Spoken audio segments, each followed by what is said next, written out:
Gente, nós estamos muito felizes por dois motivos.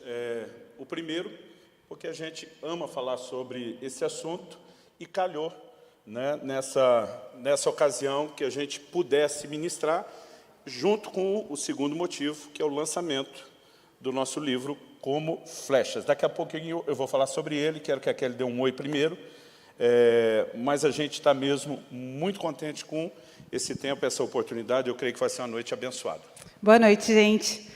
Eu amo falar sobre educação de filhos. Aliás, eu estou bem feliz de ver o upgrade assim, da Escola de Pais, que já é um projeto antigo da casa, né? E ver um timão agora, porque nós já tivemos antigamente... Quem é da Escola de Pais antiga aqui? Quem já frequentou? Nossa, aqui só tem uns dinossauros aqui. Mas que bom, todos vocês sejam muito bem-vindos. A gente é um assunto de alta relevância. Educar os nossos filhos é desafiador.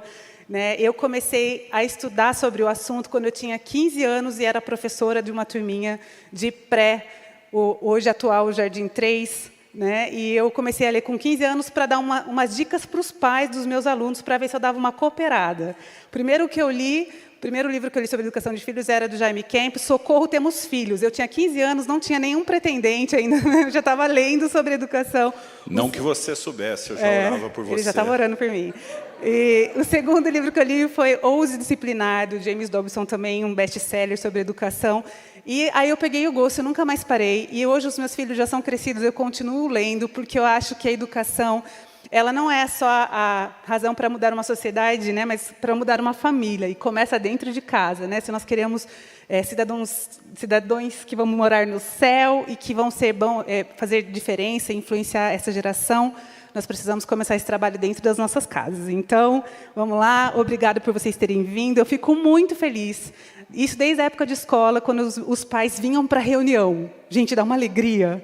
E às vezes a gente fica orando, porque às vezes aqueles pais que mais precisavam vir para... você não ir embora cedo hoje. E às vezes os pais que mais precisavam estar na reunião faltam, sabe? Não sei se vocês entendem esse aspecto. Mas eu fico muito feliz, porque eu tenho certeza que assim, vocês que são pais e que estão aqui, estão buscando fazer o melhor pelos filhos, vocês já estão muito de parabéns, só por estarem aqui. Né? Então, muito obrigada. E vamos lá? Vamos sentar no banquinho ou é só decoração? Pode sentar. Podemos sentar? Eu vou falar primeiro do livro. Bom, gente, primeiro livro que eu e a Kelly escrevemos juntos. Uhul. A gráfica já entregou, a gente está muito feliz e vamos disponibilizar esse material já hoje para quem queira. E o título do livro é Como Flechas. Nós vamos ministrar sobre o assunto, vai entender o motivo do título, vocês vão entender já já. Preparando e projetando os filhos para o propósito de Deus. No final, nós vamos disponibilizar a venda para quem está aqui. Então, hoje, oficialmente, é o lançamento do livro. Vocês são os primeiros que vão ter acesso. Mas antes que você saia para adquirir, eu quero falar algo que é uma informação importante para você e para quem nos acompanha aí pela transmissão. Nós anunciamos uma pré-venda, né, do livro, enquanto estava na gráfica, antes de entregar, e a gente decidiu dar um bônus para quem, um presente, um brinde para quem já fizesse antecipasse a sua aquisição. Então, a gente anunciou e o resultado foi muito bom, juntamente com o livro Como Flechas, que já vem junto de brinde, um curso online que Kelly e eu gravamos 14 lições nessa área de criação de filhos.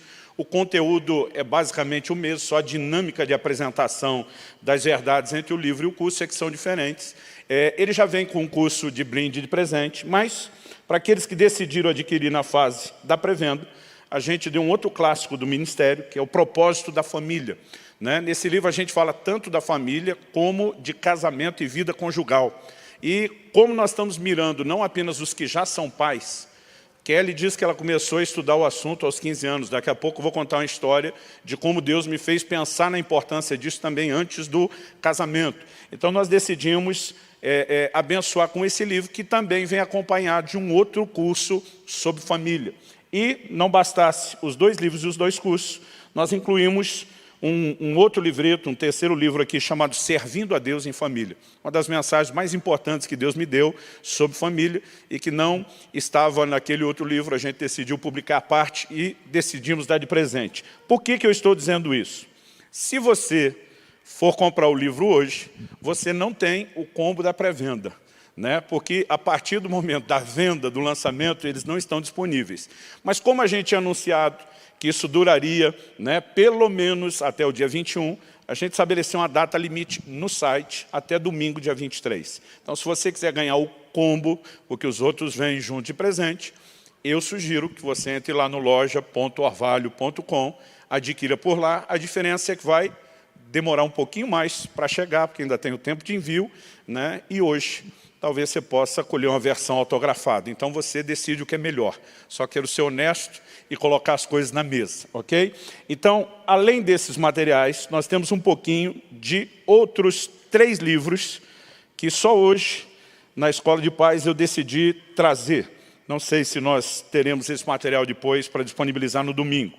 Então, o primeiro é um livro que eu gostei muito enquanto a gente buscava várias outras referências na preparação dos nossos materiais. É um livro do Bill Johnson, Filhos que Vencem Gigantes. Crie seus filhos para um destino vitorioso. Né? Eu particularmente gostei muito desse material. E tem outros 2 livros que estão entre os que a Kelly mais recomenda. Eu queria que ela falasse um pouquinho de cada um deles. O meu número 1 de recomendação se chama Limites para Ensinar aos Filhos, da Editora Vida, que nós não temos hoje aqui, mas em alguns dias... A partir de semana que vem estará disponível no site. Também do Orvalho. Eu super recomendo, é um livro que me ajudou muito, que eu reli várias vezes. Um livrinho para aqueles que estão iniciando a vida de leitor, aquele que você lê bem rapidinho, As 7 Necessidades Básicas da Criança. É um livro que você pode se autoavaliar, se algum desses aspectos faltaram na sua vida também, buscar em Deus assim, uns ajustes interiores, mas que a gente não pode deixar de ministrar o coração dos nossos filhos. Então, é sensacional, um livro fininho, pequenininho, fácil de ler, mas que tem uma mensagem muito importante, relevante, quando estamos educando. O outro é Filhos Poderosos na Terra. Eu amo esse livro, porque, como eu falei, já li muitos livros de educação, e a maioria deles abordam a questão mais de psicologia, o desenvolvimento psicológico, como você abordar. E esse aqui tem uma pegada de o desenvolvimento espiritual dos filhos, é baseado no Salmo 112, e é incrível. É uma mensagem que mexe com a gente na nossa categoria de pais crentes, e nos encoraja a voar um pouquinho mais alto para estimular os nossos filhos a virem junto. Então, super recomendo Filhos Poderosos na Terra. Ok. Então, nós vamos ter uma quantidade menor desses e temos também ali à disposição, no final, o livro Como Flechas, Preparando e Projetando os Filhos para o Propósito Divino. Esse é sensacional, gente. Esse é ótimo. A gente resolveu fazer algo ali. Hoje, esse é só para os que estão no presencial. Os que estão acompanhando online não terão essa possibilidade, embora no domingo a gente também vai oferecer isso para quem não pôde estar aqui hoje. Se você não puder pagar o preço do livro que está lá sendo sugerido, ainda que você saiba que parcela em até 12 vezes sem juros, né? Então, se você realmente não pode, a gente não quer que você deixe de levar o livro. Né? Alguma coisa nós vamos tentar tirar de você. Então, se você for lá e falar, olha, eu não posso pagar o valor que está aí, primeiro pergunta, antes de dizer que não pode, tá? Eles vão perguntar, quanto é que você pode? Né? Alguma coisa vão tentar tirar de você ali, 5, 10, R$2, 25 centavos. Mas se você realmente não tiver nada, né, a gente está disposto a dar o livro e indo orar por você para a coisa melhorar. A gente brinca, mas eu já tive momentos onde não dava para pegar um livro de jeito nenhum. Né? Era aquilo ou comer na semana.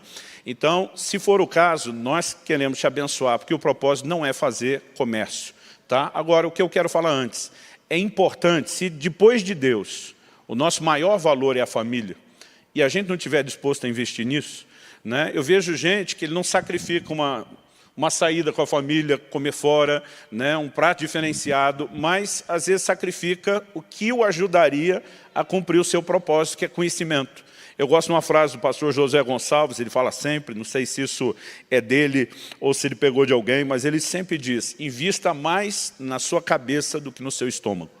Né? E uma coisa que eu aprendi em casa desde cedo era valorizar a leitura. E eu quero ler um texto de Provérbios, capítulo 24, versículos 3 e 4, que diz assim, com a sabedoria se constrói a casa, e com a inteligência ela se firma. Pelo conhecimento, seus cômodos se encherão de todo tipo de bens preciosos e agradáveis. Então, observe 3 palavras que eu destaquei aqui no texto. Sabedoria, a segunda é inteligência, E a terceira, conhecimento. Né? É com a sabedoria que a casa se constrói, se edifica. É com a inteligência que ela se firma. E pelo conhecimento ela se enche de todo tipo de bens preciosos. Se nós queremos viver o melhor de Deus para as nossas casas, nós precisamos de sabedoria, inteligência, conhecimento. E eu louvo a Deus por vocês separarem uma noite na semana, estarem aqui na disposição de aprender. Né? E o aprendizado sobre pais é contínuo. Nossos filhos já alcançaram a fase adulta, já somos avós, mas a gente continua aprendendo. Então, quem tem um coração ensinável, obviamente, sai na frente. O livro de Hebreus diz lá no capítulo 12 que nossos pais nos corrigiam conforme melhor lhes pareciam. Esse conforme melhor lhes parecia justifica a intenção, mas não significa que o parecer deles era tão bom quanto poderia ser se tivessem buscado conhecimento. Então, se queremos ser pais melhores, nós precisamos disso. Então, a nossa disposição de escrever o livro, gravar o curso, é colocar na mão das pessoas ferramentas. Agora, apesar de não ser novidade para a maioria, por que demoramos tanto tempo para escrever esse livro, sendo que é um dos assuntos que mais nos pediram ao longo dos anos? Que a gente queria que os nossos filhos acabassem de crescer, sabe? Para a gente... Realmente, a gente sempre criou nos princípios, mas a gente queria ter, sabe, aplicá-los até o final e poder falar para vocês, gente, dá certo mesmo. Provar que funciona. Dá certo mesmo, provar que funciona. Amém. A gente entende que é responsabilidade da igreja também discipular as famílias. E tem um texto da Bíblia que eu prefiro que a Kelly fale, porque eu não gosto de dar um rótulo específico para as mulheres, que às vezes elas não gostam depois de ouvir o texto. É melhor que isso venha de uma mulher, apesar que quem escreveu foi um homem.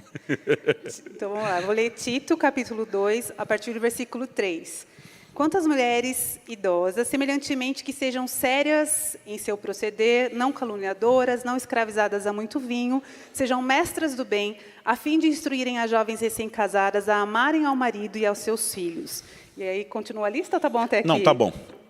Mulheres idosas, eu já ando chamando de experientes para não criar briga. Esse é um padrão, né, que aquelas mulheres que já têm um pouquinho mais de experiência possam compartilhar. Isso é um papel da igreja, né, a gente instruir as mãezinhas que estão iniciando a carreira em como amarem os seus filhos, como ensinarem aos seus filhos. Amém.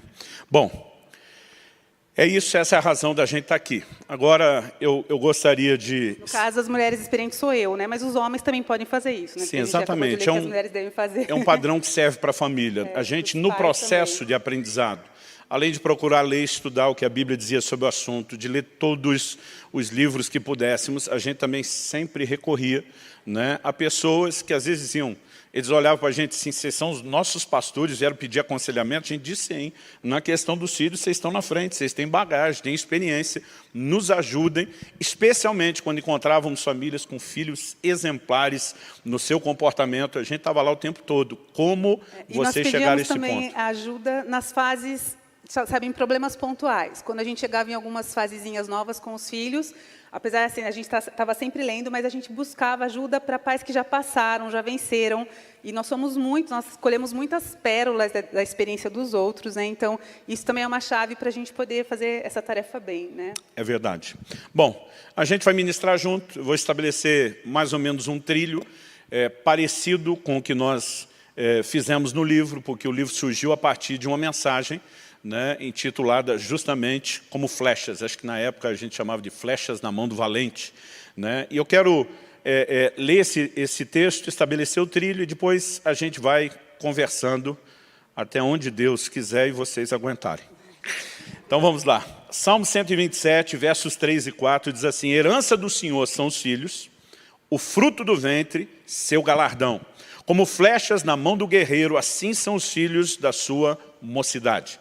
Né? O primeiro versículo 3 que eu li, diz que herança do Senhor são os filhos. A palavra aqui traduzida herança, ela tem um sentido de propriedade, de algo que se herda no sentido da comunicação de uma propriedade. E isso nos faz entender que os filhos são do Senhor.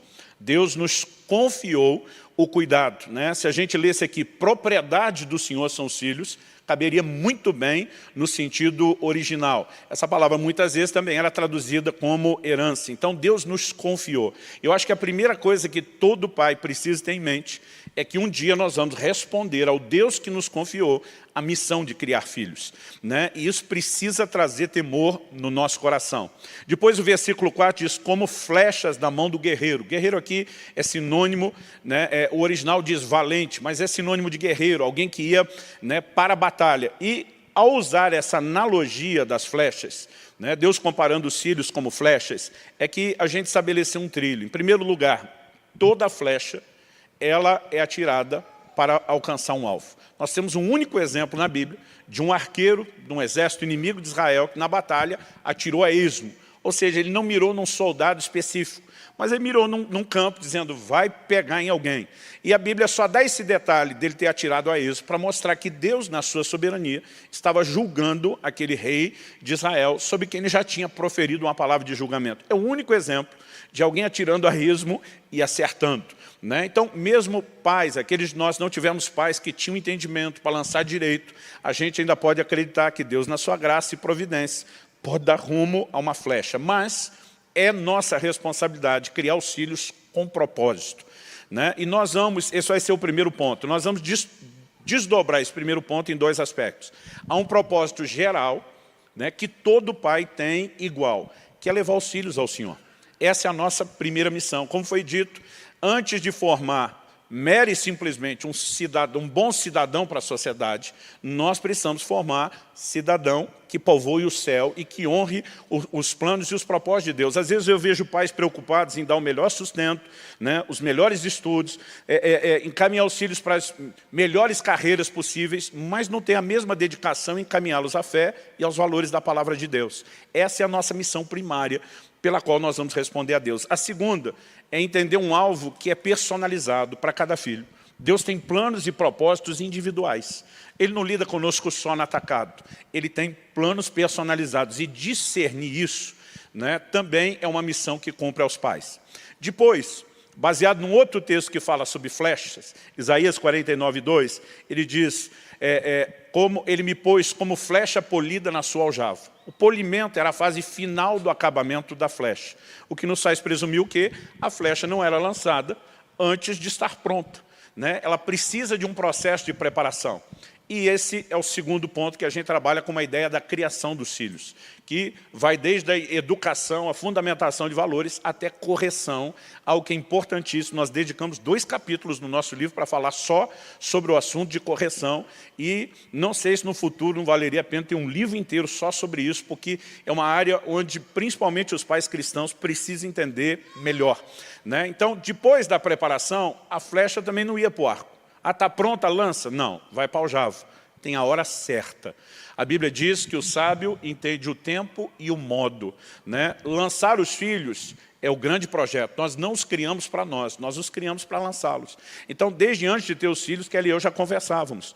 Um dia, né, essas crianças vão crescer, vão deixar a nossa casa, e a gente também não pode nem viver só em função deles, porque daqui a pouco sobrou nós dois, né? Então, a gente tinha isso em mente. Nós não vamos retê-los. Se Deus quiser levá-los para longe, para o campo missionário, se a gente tiver que ter saudade, nós vamos suportar, porque nós temos que lançá-los. Então, crescemos com essa ideia. Mas o fato de ter que lançar não significa que deva haver lançamentos prematuros, né? Então, a gente criou uma terceira seção no livro, baseado nessa ideia que vamos trabalhar aqui do tempo da aljava, né? Então, as pessoas perguntam, pastor, é verdade que seus filhos não podiam namorar antes dos 18 anos? É verdade, para nós era parte do tempo da aljava.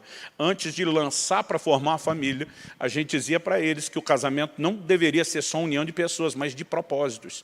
Como alguém escolhe o parceiro do resto da vida, sem entender o seu propósito ou o propósito do outro, esperando que depois isso não vá dar conflito, né? Agora, isso era uma regra dentro de casa, não é uma regra para a igreja.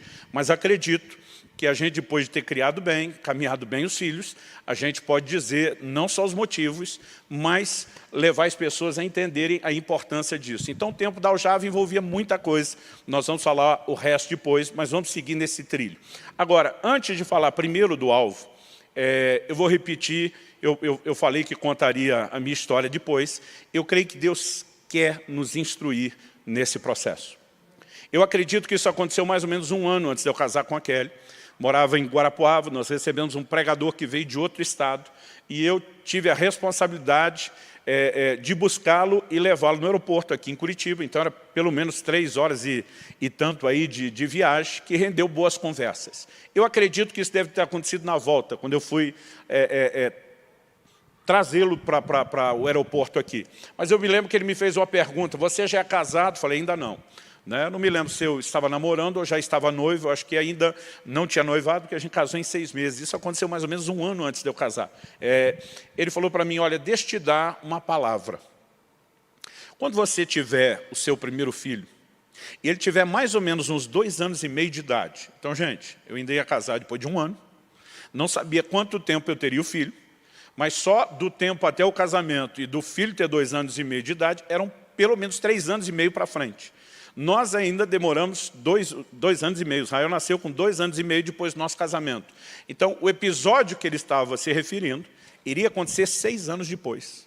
Ele disse, quando seu filho tiver em torno de 2 anos e meio, um pouquinho para mais ou para menos, mas mais ou menos nessa altura, ele falou, um dia ele vai te desafiar, como você nunca viu. Não vai combinar com o temperamento, nem com o comportamento dele, mas ele vai medir forças com você, de tal forma que você vai ser inclinado a desistir, em vez de ficar firme na sua postura de correção.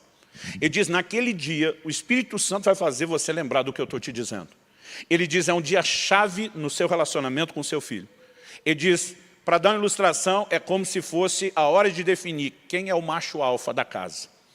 E se você perder esse momento, você perde o coração do seu filho para sempre. Se você ganhar essa disputa, o coração dele vai estar com você para sempre. Como ele falou, o Espírito Santo vai te fazer lembrar, eu pensei, se isso é de Deus, né? Não tinha a menor noção, que ele me disse depois que essa fase é mais ou menos a fase do enfrentamento, né? Que isso não é tão incomum, mas eu simplesmente não fiz questão de anotar nada daquilo. Quando Israel tinha mais ou menos 2 anos e meio, deu talvez 1 mês de diferença, não me lembro se para menos ou para mais. Esse dia chegou, eu fui discipliná-lo e ele teve uma postura que ele nunca teve de me enfrentar, e eu corrigi a segunda, eu corrigi a terceira, e ele não cedia. E eu lembro, poxa, para nós os pais é muito difícil corrigir os filhos, dói mais na gente do que neles. E eu lembro que eu pensei, eu acho que não é a hora, eu acho que não é o momento. Talvez vou esperar amanhã, quando ele estiver mais calmo, tranquilo, para ele poder absorver. Quando eu pensei isso, foi como se passasse um filme na minha frente. Aquele camarada me dizendo, o Espírito Santo vai te fazer lembrar, não recue. E aquilo veio, não era para mim uma mera lembrança. Né? É como se Deus me fizesse viajar para aquele momento, ouvir aquela conversa de novo, e eu tive uma convicção, eu não cedo. O que eu não sabia é que eu realmente precisaria dessa convicção. Eu corrigi um filho de 2 anos e meio 9 vezes. E na 9ª ele quebrou, ele quebrantou. Né? O jeito que ele me abraçou depois da correção, eu sabia que eu tinha ganhado, né, meu filho para o resto da vida. Nós tivemos um segundo episódio depois disso, eu vou falar depois, mas isso me fez entender o quê? Se Deus, 6 anos antes, já estava dando a letra antecipada, gente, Deus quer nos orientar. Quando eu falei antes sobre a importância de sabedoria, de inteligência e conhecimento, é lógico que, em primeiro lugar, conhecimento bíblico, porque tem muito princípio que já foi revelado. Mas, gente, tem aplicações dos princípios que elas vão ter contextualizações muito personalizadas. Então, o que é que nós precisamos? Tiago 1,5 diz, se algum de vós tem falta de sabedoria, peça a Deus. Nós não somos mais crentes do que os outros pais no sentido de privilégio. Mas teve uma coisa que nós oramos a vida inteira como pais. Senhor, nos dirige, nos dê sabedoria, nos dê entendimento. O tempo todo eu dizia para Deus, eu não tenho condições de fazer esse trabalho sem a sua ajuda. E os momentos mais marcantes que nós tivemos na vida dos nossos filhos, né, foram insights do céu. Ou foram revelações muito claras e específicas do Espírito Santo nos orientando, ou foi assim, aquela ideia que na hora você não percebe que é uma inspiração, mas depois a poeira abaixa e diz, não poderíamos ter inventado uma solução tão prática e tão eficaz. Então, antes de mais nada, eu quero dizer para você, você tem todo o direito, como filho de Deus, de viver a liderança do Espírito Santo. Né? A Bíblia diz, se pedimos sabedoria, a gente tem que saber que Deus dá liberalmente, né? De forma generosa. Então, nós precisamos acreditar. Agora, tem gente que diz, o Espírito Santo nunca falou comigo, mas também nunca ora, não pede sabedoria, não busca a liderança de Deus, né? Não cria um coração sensível para isso, aí também fica mais difícil. Mas eu quero que você entenda, é importante Alguém me perguntou outro dia, pastor, qual a melhor hora de eu ler um livro sobre criação de filhos? Porque meu filho ainda está com 3 anos, diz está atrasado. Né? Já devia estar sabendo antes. Melhor hora de se preparar para o casamento é antes de casar. Melhor hora de se preparar para a criação de filhos é antes. Se Deus, 1 ano antes de eu casar, 3 anos e meio antes de eu ter um filho, 6 anos antes daquele momento surgir, já estava orientando, a gente precisa se antecipar. Né? Então, se você não teve oportunidade, seja um instrumento de Deus para que outros tenham. Né? Nós estamos fazendo uma campanha forte, você que tem já filhos maiores, a gente quer que eles entendam tudo sobre família. A gente pode mudar o curso das próximas gerações com orientação bíblica, né? Firme, sadia, segura, então isso é muito importante. Bom, vamos lá. Lançar a flecha para um alvo. Né? Deus deseja que todos se salvem e cheguem ao pleno conhecimento da verdade. 1 Timóteo, capítulo 2, versículo 4. Nós precisamos entender que a prioridade é servir a nossa casa. Né? Mesmo para os pastores, eu sempre digo, o seu primeiro rebanho é a sua família. A Bíblia diz lá em 1 Timóteo 3, entre as qualificações que o bispo deve ter, a Bíblia diz, ele tem que ser marido de uma mulher só, casamento exemplar. Depois a Bíblia diz criar os filhos, né, com todo o respeito. Porque a Bíblia diz assim, se alguém não sabe cuidar, governar da própria casa, como é que vai cuidar da casa de Deus? Então, antes de nos preocuparmos em ganhar os outros para Jesus, discipulá-los, servi-los de qualquer forma, a família vem primeiro. Né? É a nossa responsabilidade primária. Então, assim, desde que nossos filhos nasceram, o nosso alvo número 1, a nossa missão, nós temos que levá-los a Cristo, nós temos que conduzi-los ao Senhor. E a gente orava por isso, que eles tivessem uma experiência, que eles não fossem só frequentadores de igreja, né? Porque tem gente que cresce na igreja, ele aprende, mas não teve um encontro com Cristo. Depois deles terem professado sua decisão por Jesus, a gente orava muito para que fossem cheios do Espírito Santo. Eu impunha as mãos na cabecinha daquelas criaturas dormindo toda noite. Kelly e eu fizemos um trato quando eles eram pequenos, a gente não orava em línguas na frente deles. A gente não queria, já vi muita criança imitando, né? A gente não queria criar nenhum tipo de influência, mas nós orávamos no Espírito Santo que eles tenham essa experiência. E eu lembro que um dia o Israel, aos 6 anos de idade, ele veio falar comigo e falou, pai, precisamos conversar. Né? Eu falei, tá bom, filho, vamos conversar. Ele falou, está acontecendo umas coisas estranhas comigo. Eu falei, é mesmo, filho? O que é? Ele disse, sabe aquele momento gostoso da oração? Momento gostoso, ele diz quando dá aquela vontade de chorar, tipo assim, chegamos lá. Falei, sei, filho. Ele disse, quando chega no momento gostoso da oração, eu começo a falar as coisas que eu não entendo. Falei, é mesmo, meu filho? Ele disse, é. E está acontecendo praticamente todo dia. Aí eu falei, e o que é isso de falar coisa estranha? Ele falou, pai, umas palavras que eu não entendo. Ele não usou o termo uma língua. Ele olhou para mim e falou, você acha que seria errado a gente orar junto? E se isso acontecer, o senhor vê o que está acontecendo comigo? Eu falei, seria errado não, filho. Bora orar. E quando nós começamos a orar, a glória de Deus desceu naquele lugar. Né? E nós chegamos na parte gostosa da oração rapidinho. E ele destampou a falar em línguas, de uma forma como eu nunca vi ninguém, não era uma imitação. Né? E ele falou, pai, o que é isso? Falei, deixa eu te explicar o que é isso. Né? Quando a Alissa fez 6 anos, eu pensei, não posso demorar. Fui lá e falei, filha, pode chegar um momento que quando você estiver orando, né, aconteça algo diferente, que você vai começar... Ela falou, pai, está por fora, já aconteceu. Né? Então, assim, a gente via resultado das orações. Agora, gente... E depois que eles descobriram isso, a gente ia viajar, eles falavam assim, que tal a gente orasse então agora, mas em línguas? E era uma misterolândia aquele carro andando, assim, era só mistério, eles amavam esses momentos. Então, assim, nós precisamos entender, essa é a missão primária. Né? Não quer dizer que outras coisas não são importantes, mas nada se compara a isso.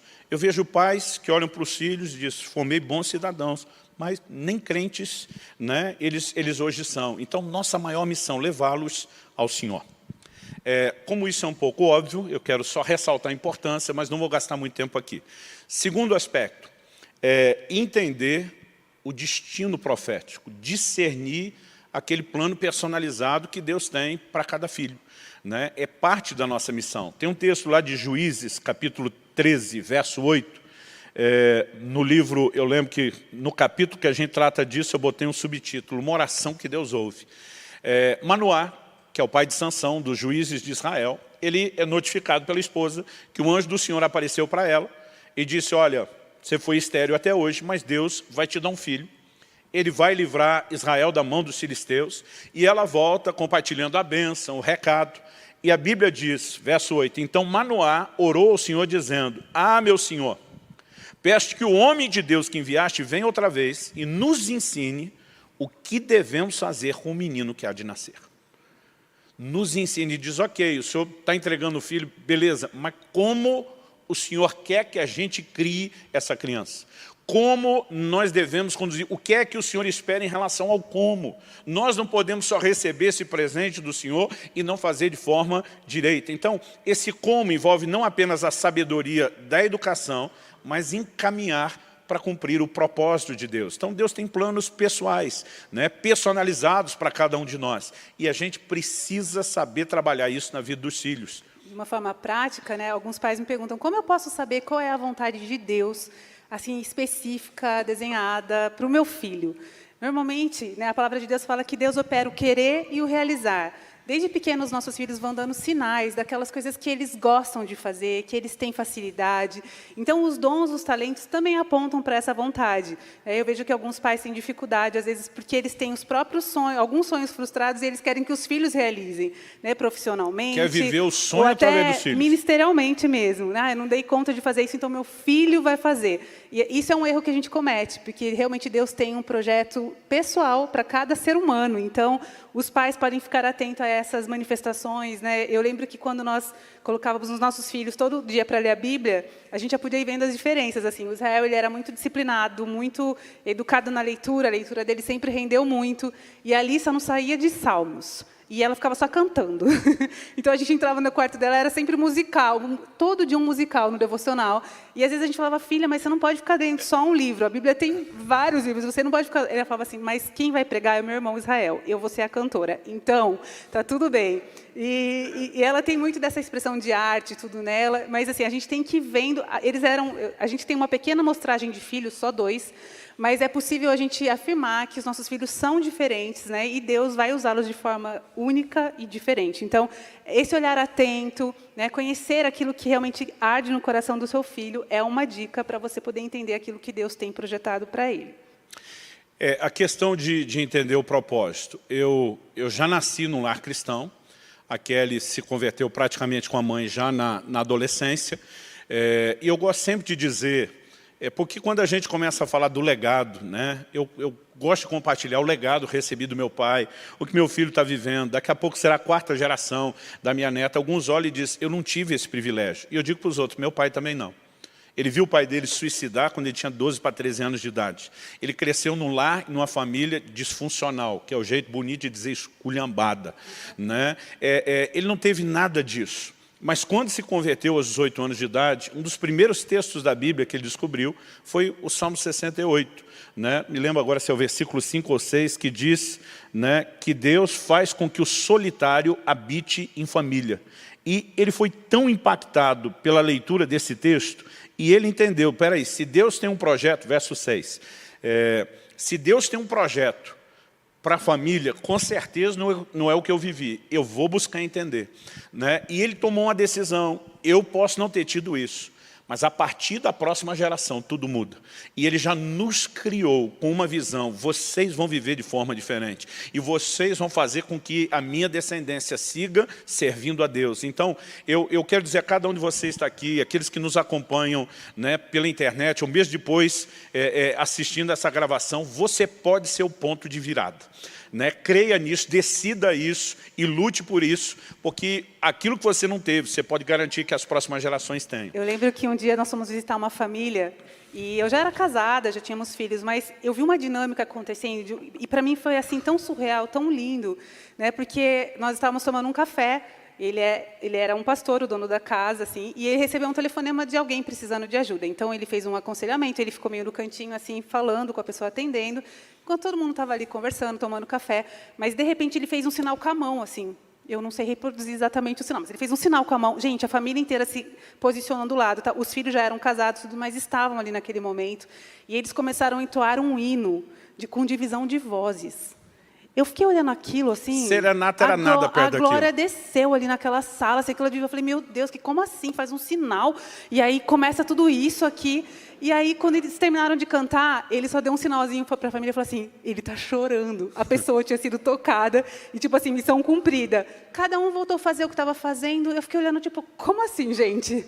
Como acontece isso, né? E eu lembro se minha memória não trai, foram os pais de Elô, que hoje serve aqui na casa. Né, mas é isso, o pastor Saulo e a pastora Elô, que é uma pastora hoje aqui com a gente, né, ela fazia parte desse coro com divisão de vozes. E eu saí de lá e falei, nossa, eu queria tanto ter tido uma infância dessa forma. Eu me converti aos 15 anos. Na minha casa também não aconteceram esses movimentos. Eu queria ter tido essa experiência. Né? Não Você sei queria se ter cantado no coro? Eu queria ter tido coisas assim, tipo, espirituais, mas eu realmente pude proporcionar isso aos meus filhos. Então, realmente, essa questão de virada, né, eu não tenho essas histórias para contar da minha infância, mas eu tenho histórias lindas para contar da infância dos meus filhos. Então, eu também acho que posso falar que sou um exemplo disso, que quando a gente decide, né, quando a gente faz uma aliança com Deus, as próximas gerações vão ser muito abençoadas. Então, é para encorajar você aí a criar memórias assim com seus filhos. Você, depois dos 15, ainda pôde ter, porque como sua mãe também se converteu. Então, por exemplo... Mas a gente não teve um coral.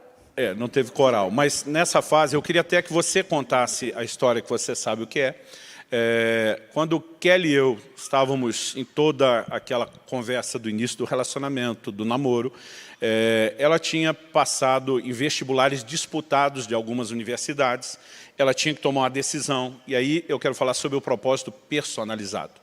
Né? Porque a gente tem que ter muito discernimento da parte de Deus. E ela tinha algumas propostas, mas eu tinha algo no meu coração que eu não falei para ela. A gente estava no início. Eu acredito que a gente já tinha formalizado o início do namoro, mas eu falei para ela, falei, meu amor, eu acho que a melhor coisa, em primeiro lugar, é você não perder tempo. Né? Eu falei, se você quer casar, e a minha intenção é casar, eu vou te trazer para cá. Eu morava em Guarapuava.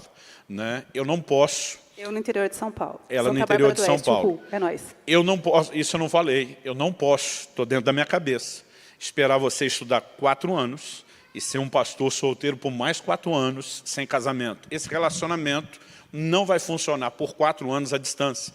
Né? Então, eu sabia de todas as dificuldades e eu coloquei aquilo diante de Deus. Falei assim, ó, eu vou fazer uma proposta ousada, que um namorado não tem direito de fazer. Eu falei, olha, se eu puder dar um conselho, a vida é sua e as decisões são suas. Eu acho que você já deveria pensar numa faculdade para o lado de cá.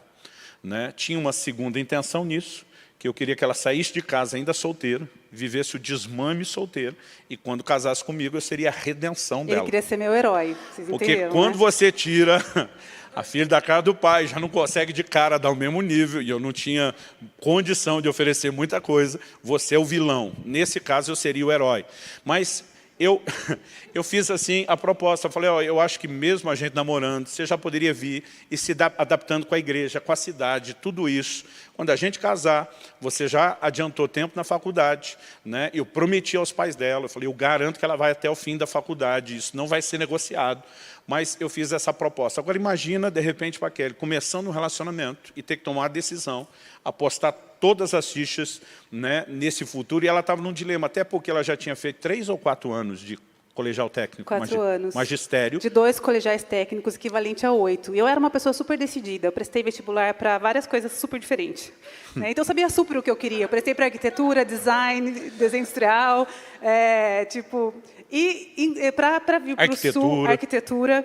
E para vir para Guarapuava, não tinha uma dessas opções que eu cogitava. E como eu já tinha feito magistério, então eu falei, ali eu vou fazer pedagogia. Que era então, quase chovendo molhado para você. A opção que tinha. E eu lembro que então eu estava precisando muito de uma direção de Deus. E eu orei assim, falei, Deus, qual faculdade eu passar vai ser o sinal. Só que eu passei em todos os vestibulares. Nerd, sim, nerd. E eu não sabia daí o que fazer. Então, eu fui desesperada para várias cidades no interior de São Paulo, fazendo a minha inscrição nas faculdades, minha matrícula, e não sabia o que fazer, e orando muito, jejuando. E eu lembro que eu falava para os meus pais, vocês precisam me mandar fazer alguma coisa, porque eu vou obedecer. Eu sempre fui uma filha obediente, me manda, o que eu faço?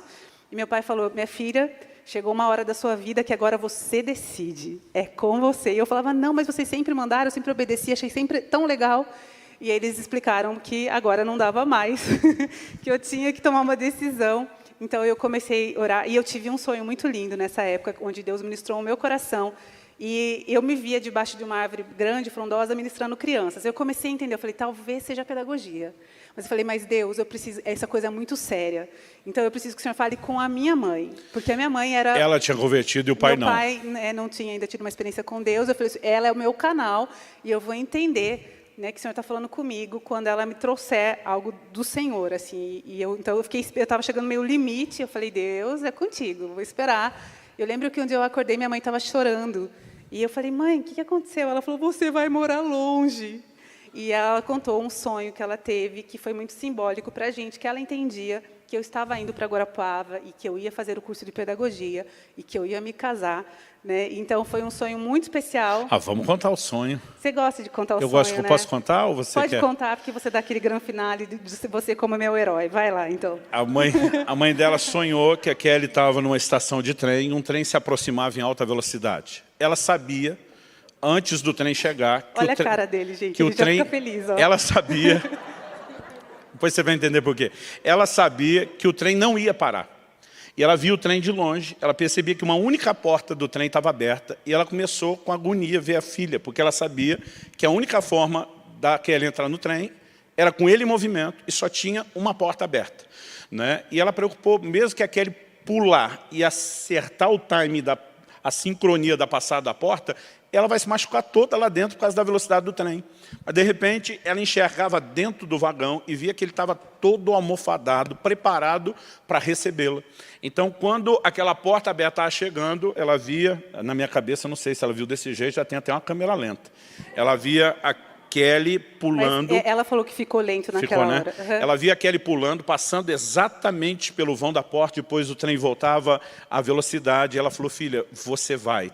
Tudo acontecendo muito rápido. Esse foi o discernimento dela, mas Deus já preparou tudo. O meu discernimento que veio depois é que eu era a única chance da vida da Kelly. Eu era a única porta aberta. Então, a brincadeira aqui é a gente se divertir. Mas o que é importante, a mãe que antes dos 15 não pôde cooperar de uma maneira tão intencional para dar propósito, nesse momento estava discernindo o propósito. Né? Elas são muito amigas. Eu sei que minha sogra pagou assim, um preço alto, liberando a Kelly para estar longe. Hoje, a gente vivendo longe da nossa neta, por exemplo, mesmo dos nossos filhos, com toda essa facilidade de comunicação, a conversa é outra. Mas Kelly e eu, quando namorávamos, a ligação por telefone era depois da meia-noite, porque interurbano ficava mais barato. Quem né? era essa época, gente? Por favor, não deixa a gente sozinho aqui, obrigado. Tem gente que nem sabe o que é interurbano. Quem teve cadeado no seu telefone lá, que não podia ficar... obrigado. Então, a gente é dessa época. Agora, eu lembro quando o Israel estava ali em torno dos 15 anos, e ele fez era uma espécie, a gente chama vestibular, mas não era para faculdade, era para um colegial técnico, acho que era algo associado à federal, aqui um curso, e ele queria muito aquilo. E a gente estava ali o tempo todo orando com ele, torcendo, e ele passou. Quando ele recebeu a notícia, passou, foi uma festa lá em casa. A gente vibrando com ele. E eu lembro de um momento que eu fui para um canto, provavelmente para o quarto, para agradecer a Deus. Mas enquanto eu orava agradecendo a Deus, que o tempo todo nossa oração não era perguntar o que Deus queria, era só, né, como a gente ouviu uma frase da pastora Andréa Uber, dizendo que o pessoal falava isso lá no Pará, onde ela morou por muitos anos. Se Deus quiser, e o cara emendava, e Ele há de querer, né, quase já tentando forçar. Então a gente estava naquela, se Deus quiser e Ele há de querer, né, nós nunca perguntamos. Na hora que eu estava orando para agradecer a Deus, gente, eu não tinha nem pensado nisso. O Espírito Santo falou ao meu coração. E diz, você é um guardião do destino profético do seu filho. Pensei, sou mesmo. Ele disse, se ele entrar a fazer esse curso, ele vai se perder em relação ao meu propósito. Não fui eu que abri essa porta, não é minha intenção que ele entre. E você é o responsável por pará-lo. Eu levei um susto, eu fiquei imaginando depois de toda aquela torcida, de toda aquela expectativa, de toda aquela festa, mas eu saí e falei, vou resolver isso agora.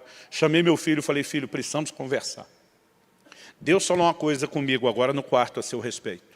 Eu falei, antes dele falar o que ele falou, eu quero que você saiba que uma vida inteira eu torço por você, eu procuro o seu melhor, né? Eu amo você mais do que a mim mesmo, eu tenho te dado apoio em tudo que você faz, mas mais do que apenas tentar ser um pai legal, que te promove na direção certa, eu quero que você viva o melhor de Deus. Ele falou, eu também, pai. Eu falei, pois bem, filho.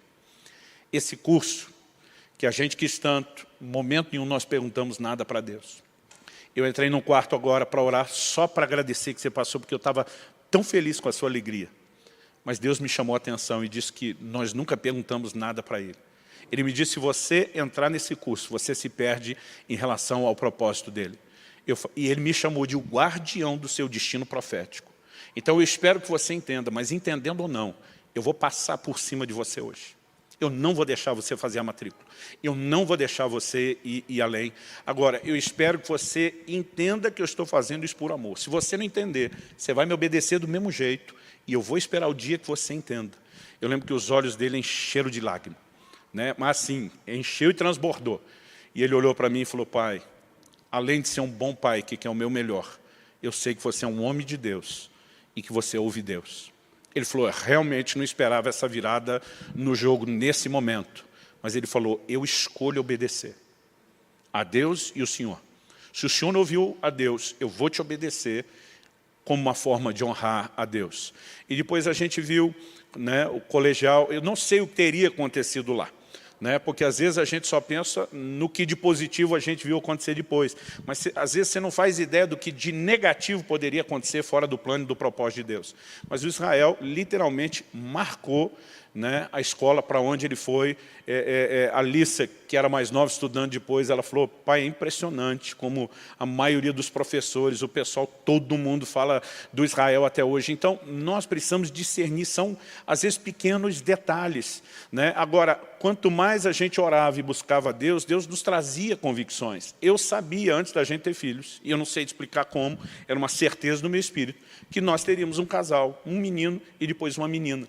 Né? A gente sabia algumas coisas à medida que orava. Então, quando eles eram ainda pequenos, Deus me fez entender que os dois iriam estudar fora. Né? E às vezes eu me questionava, será que isso não é a minha frustração, porque eu queria e não consegui? Mas quanto mais eu orava, mais firme crescia aquela certeza. Então, o que nós fizemos?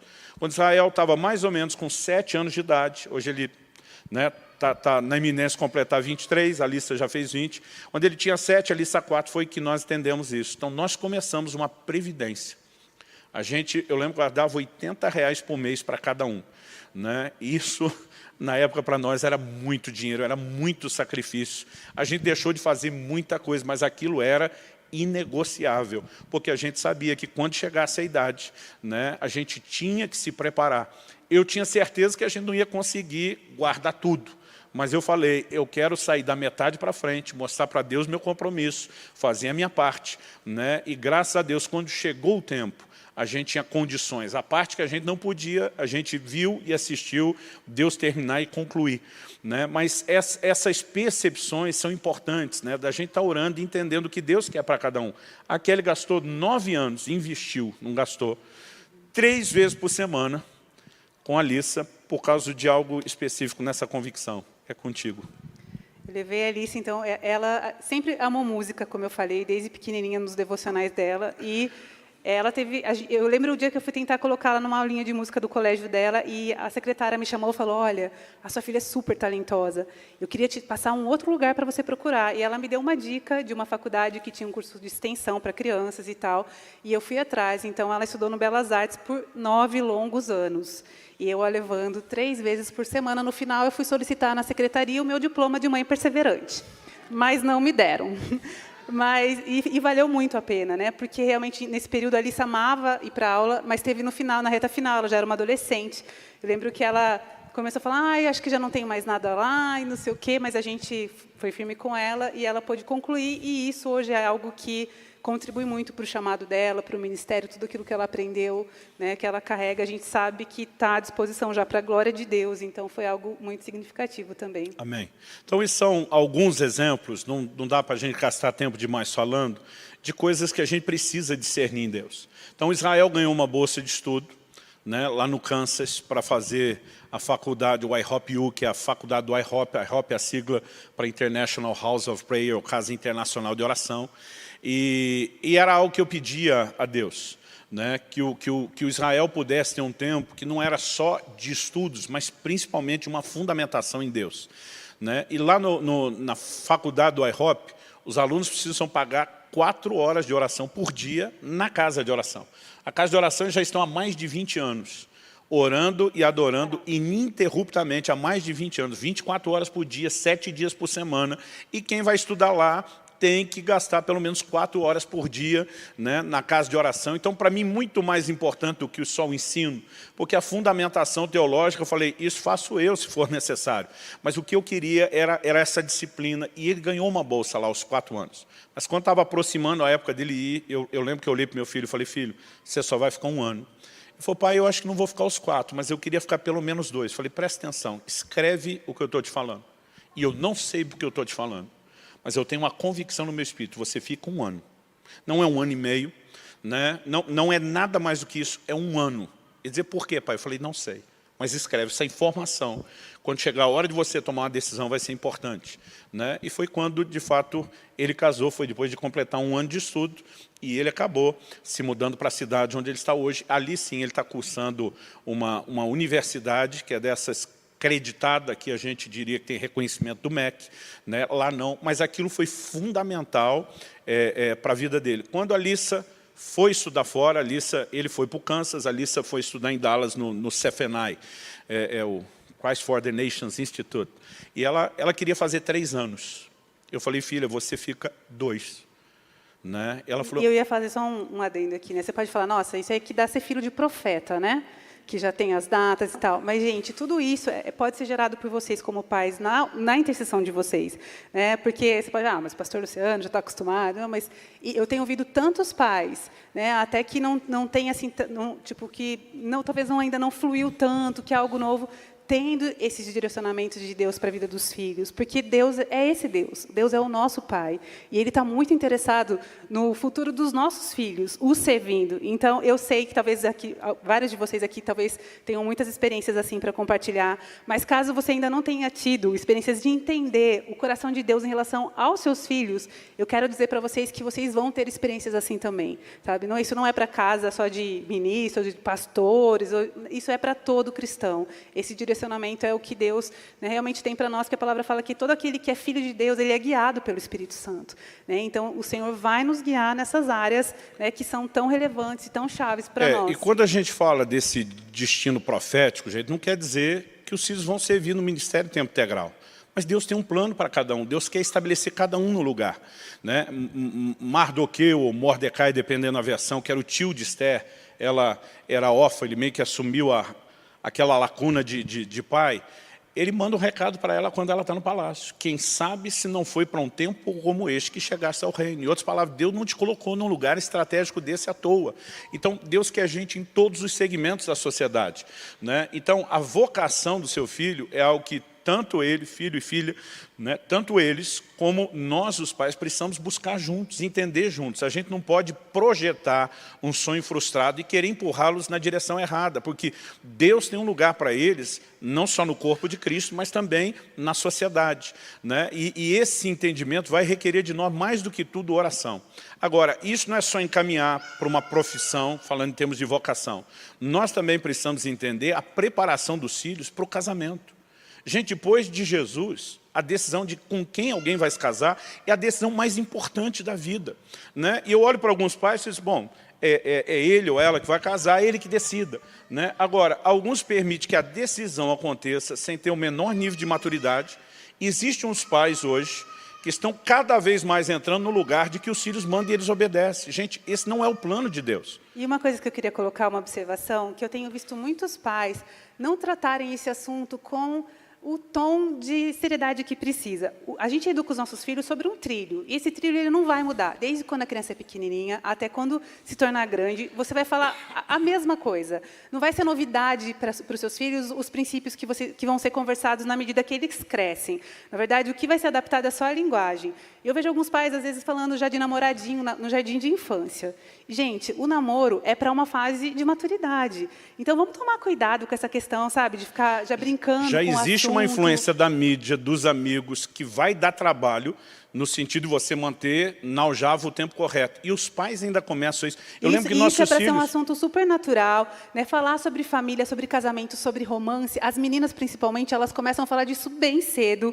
Né? Às vezes as menininhas já estão falando do vestido de noiva. E isso é sadio, é legal. Mas sempre é importante reforçar as mesmas coisas. Isso é lindo, Deus tem esse sonho para você, mas na hora certa, quando você já estiver madura e pronta, tem tantas coisas para viver até chegar esse momento. E muito do que você vai viver, para os meninos da mesma forma, né? Vai te constituir uma pessoa muito especial, para você se unir a outra pessoa com um propósito muito especial em Deus. Então, essas coisas, desde pequenininho, era o que nós falávamos, né?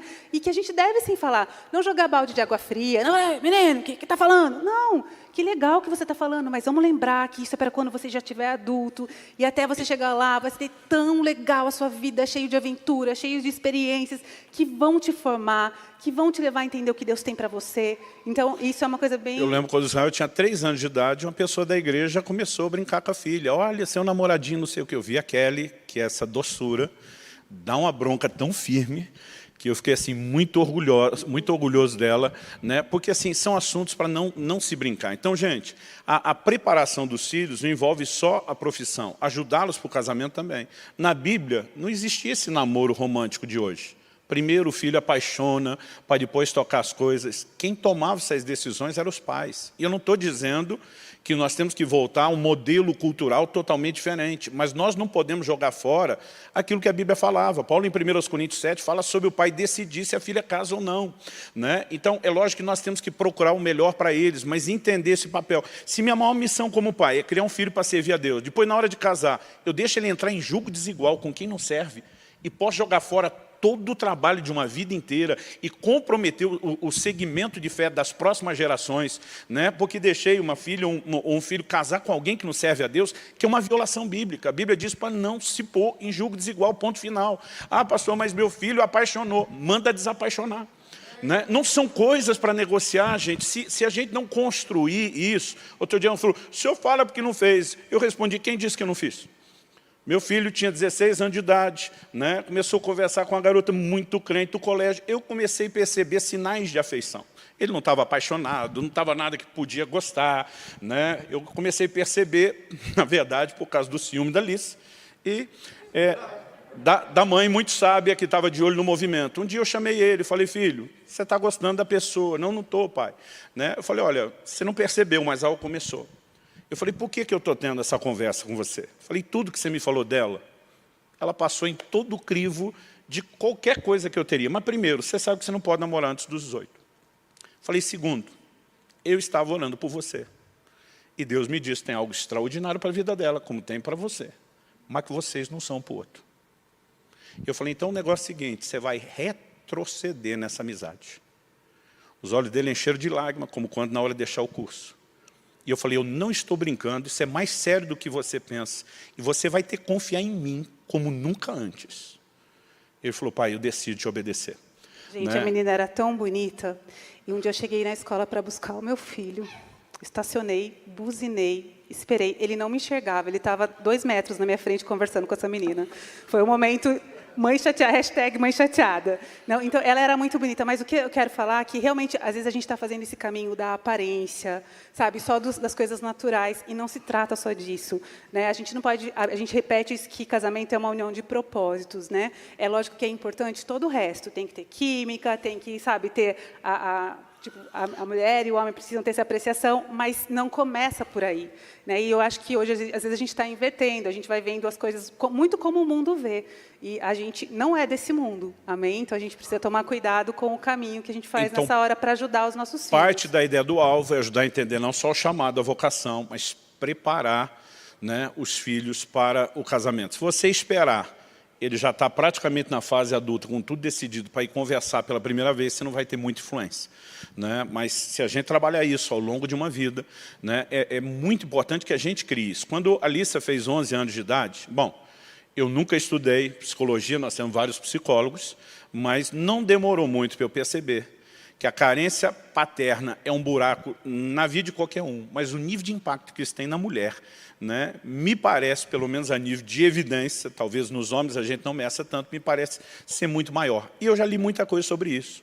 Eu falei, primeiro, minha filha não cresce carente de presença masculina, eu vou ser um pai que vou estar ali, primeiro porque a amo. Mas quando ela fez 11 anos de idade, e ela não gostava desse tema, mas a gente disse que ela já estava mocinha, falei, Kelly, nem a pau que nenhum garoto vai dar flor, chocolate e joia antes de mim. eu saio na frente, né? Eu preencho isso primeiro. Então, no dia que ela fez 11 anos de idade, eu fui esperá-la na saída da escola. Eu fui junto, porque ele falou, podem me acusar de pedofilia, vamos junto, eu fiquei parada atrás. De repente, vê lá, o marmanjo não sabe que é filha, eu falei, vamos comigo. E eu pensei assim, puxa, será que vai ser aquele mico? Porque os filhos, às vezes, diante dos amigos, não gostam de tanta demonstração de afeição, né? Eu uma vez, para trollar o Israel, quando deixei, ele estava bem perto dos amigos, abri a janela e gritei, filho, papai te ama. Eu vi na hora, assim, né, ele vermelhando. Hashtag pais maduros, temos aqui. Né, ele deve ter contado alguma coisa, falando, lá em casa é um campeonato de trollação, né, ele deve ter falado alguma coisa assim, mas a Alice, ela nunca, aposta, Alice, pela personalidade dela, nunca se importou muito. Eu lembro quando ela era bem garotinha, um dia fui buscá-la na escola, ela me viu de longe, ela já nem aguentou esperar, ela saiu gritando na frente de todo mundo, pai, fiz xixi na calça, e estava nem aí rindo, né? Gente, ela tinha 4 ou 5 anos, tá? Só para ajudar ela. Para ajudar ela, que isso já nunca mais aconteceu. Também foi uma vez só na escola. Só uma vez. Aí eu falei, eu acho que nós não vamos ter problema com isso. Mas eu falei, Kelly, uma convicção que eu tenho, que o lugar é lá. Eu podia fazer isso em casa. Mas eu tenho essa convicção, né? E eu lembro que a gente comprou assim, umas flores bem diferentes, exóticas. Era uma cara dela, bem coloridas. Era a cara da Alice, as flores. Era algo assim muito diferente. Então não tinha como não chamar a atenção a gente esperando. Então as pessoas iam, os alunos que iam saindo, iam passando e parando para ver o que ia rolar. Né? A gente ouvia o comentário, principalmente das meninas, meu pai nunca fez isso comigo. Eu falei, Kelly, pelo menos já entenderam o que é pai, né? Nós estamos no caminho. Os garotos que eu achava que ia achar aquilo, que também foram parando, depois comentaram com Israel, falou, rapaz, seu pai é muito legal. Mas eu lembro quando a Alissa saiu, né? A cara dela de surpresa, de realização com aquilo, né? Eu entreguei para ela, junto com as flores, assim, o chocolate mais chique que eu conseguia achar e podia pagar. E, na hora de dar a joia, que na verdade era uma semi-joia, mas era o que o orçamento permitia para a ocasião. Durou até o tempo que precisou. Estourou só quando ela já tinha idade. Exatamente. Eu dei um pingente, que chama aquilo, um colarzinho com um pingente. O pingente era um coração que tinha um desenho de um cadeado da chave. Né? Agora, eu entreguei a flor, entreguei o chocolate, falei, filha, esse outro presente aqui que eu vou te entregar, você só pega se você entrar no acordo que eu vou propor. Você não é obrigado a aceitar. Mas se você aceitar uma aliança que nós dois vamos selar diante de Deus. Eu falei, você viu que esse coração lembra um cadeado? Ela falou, sim. Eu falei, você percebeu que não tem chave? Ela falou, é mesmo. Eu falei, você sabe por quê que você não está ganhando uma chave? Ela falou, não. Eu falei, porque a chave está comigo. Você não entrega o seu coração para nenhum garoto sem o meu consentimento. Eu falei, não sou eu que escolho, mas se você não tiver minha bênção, você não segue em frente. Eu quero ser o melhor, eu sou um homem de Deus, mas eu sou o guardião do seu destino. E nem a pau que eu vou permitir que algo aconteça para te levar para fora disso. Ela falou, eu aceito. Eu falei, pensa, nós vamos chegar em casa, você vai entrar no seu quarto, você vai orar, porque isso não tem mais volta. A partir do momento que você decidir colocar esse colar, nós estamos assumindo uma aliança, é algo sagrado, é diante de Deus, é um caminho sem volta. Então nós fomos para casa, depois ela voltou e falou, pai, eu me sinto guardada, protegida, amada, eu quero fazer isso.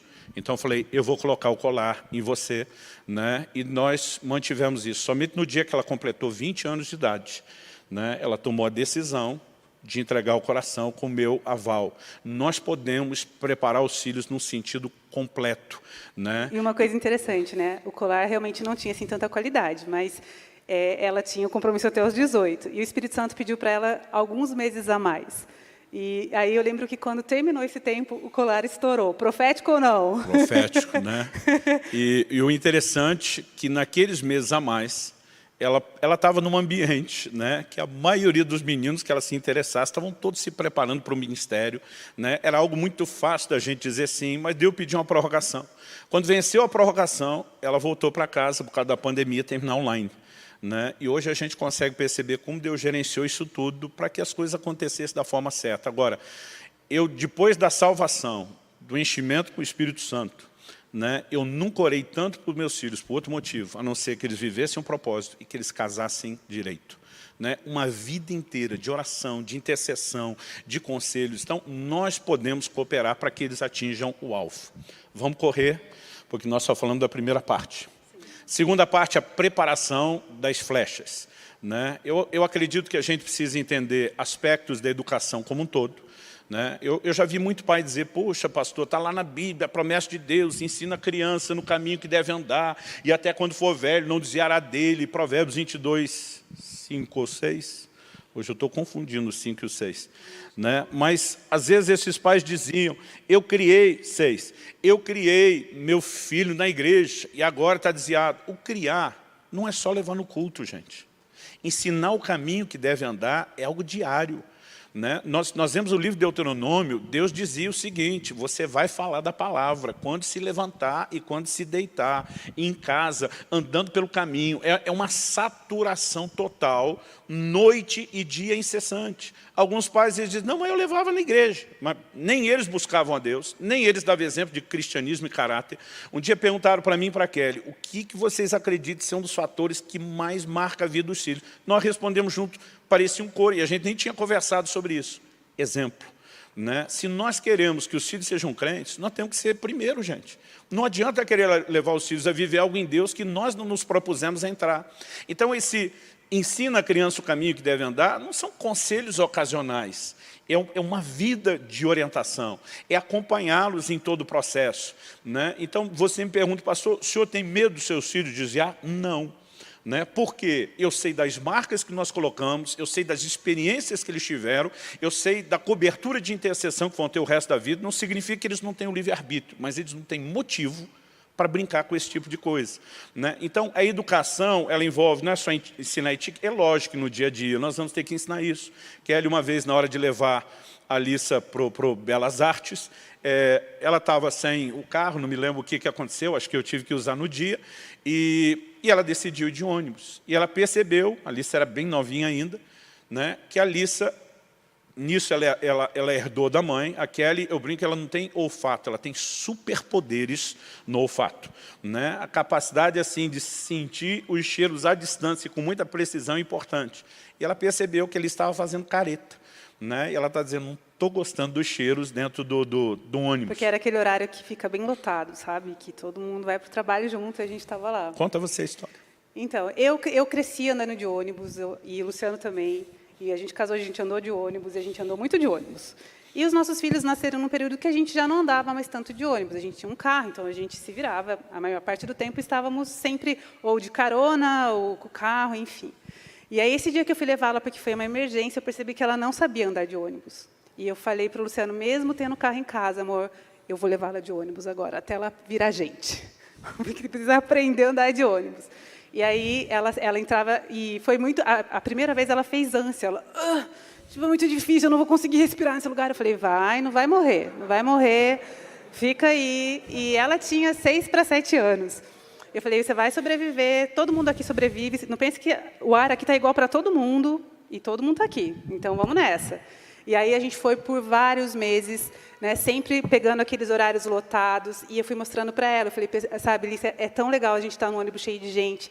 Eu sempre gostei de ficar olhando para as pessoas enquanto estava dentro do ônibus, imaginar a história delas. E algumas vezes, quando eu tinha tempo, eu fui contando para ela como eu cresci andando de ônibus e tantas trocas tão legais. Perguntava para as pessoas um pouquinho da história. Então eu falei, e a gente ainda como semeadores da palavra, a gente pode falar de Jesus para as pessoas no ônibus. Gente, a Alissa virou a missionária do circular. Assim, ela amava, daí depois disso, ela entrava no ônibus lotado, às vezes ela pequenininha, ela ia, Jesus te ama, Jesus te ama, Jesus te ama.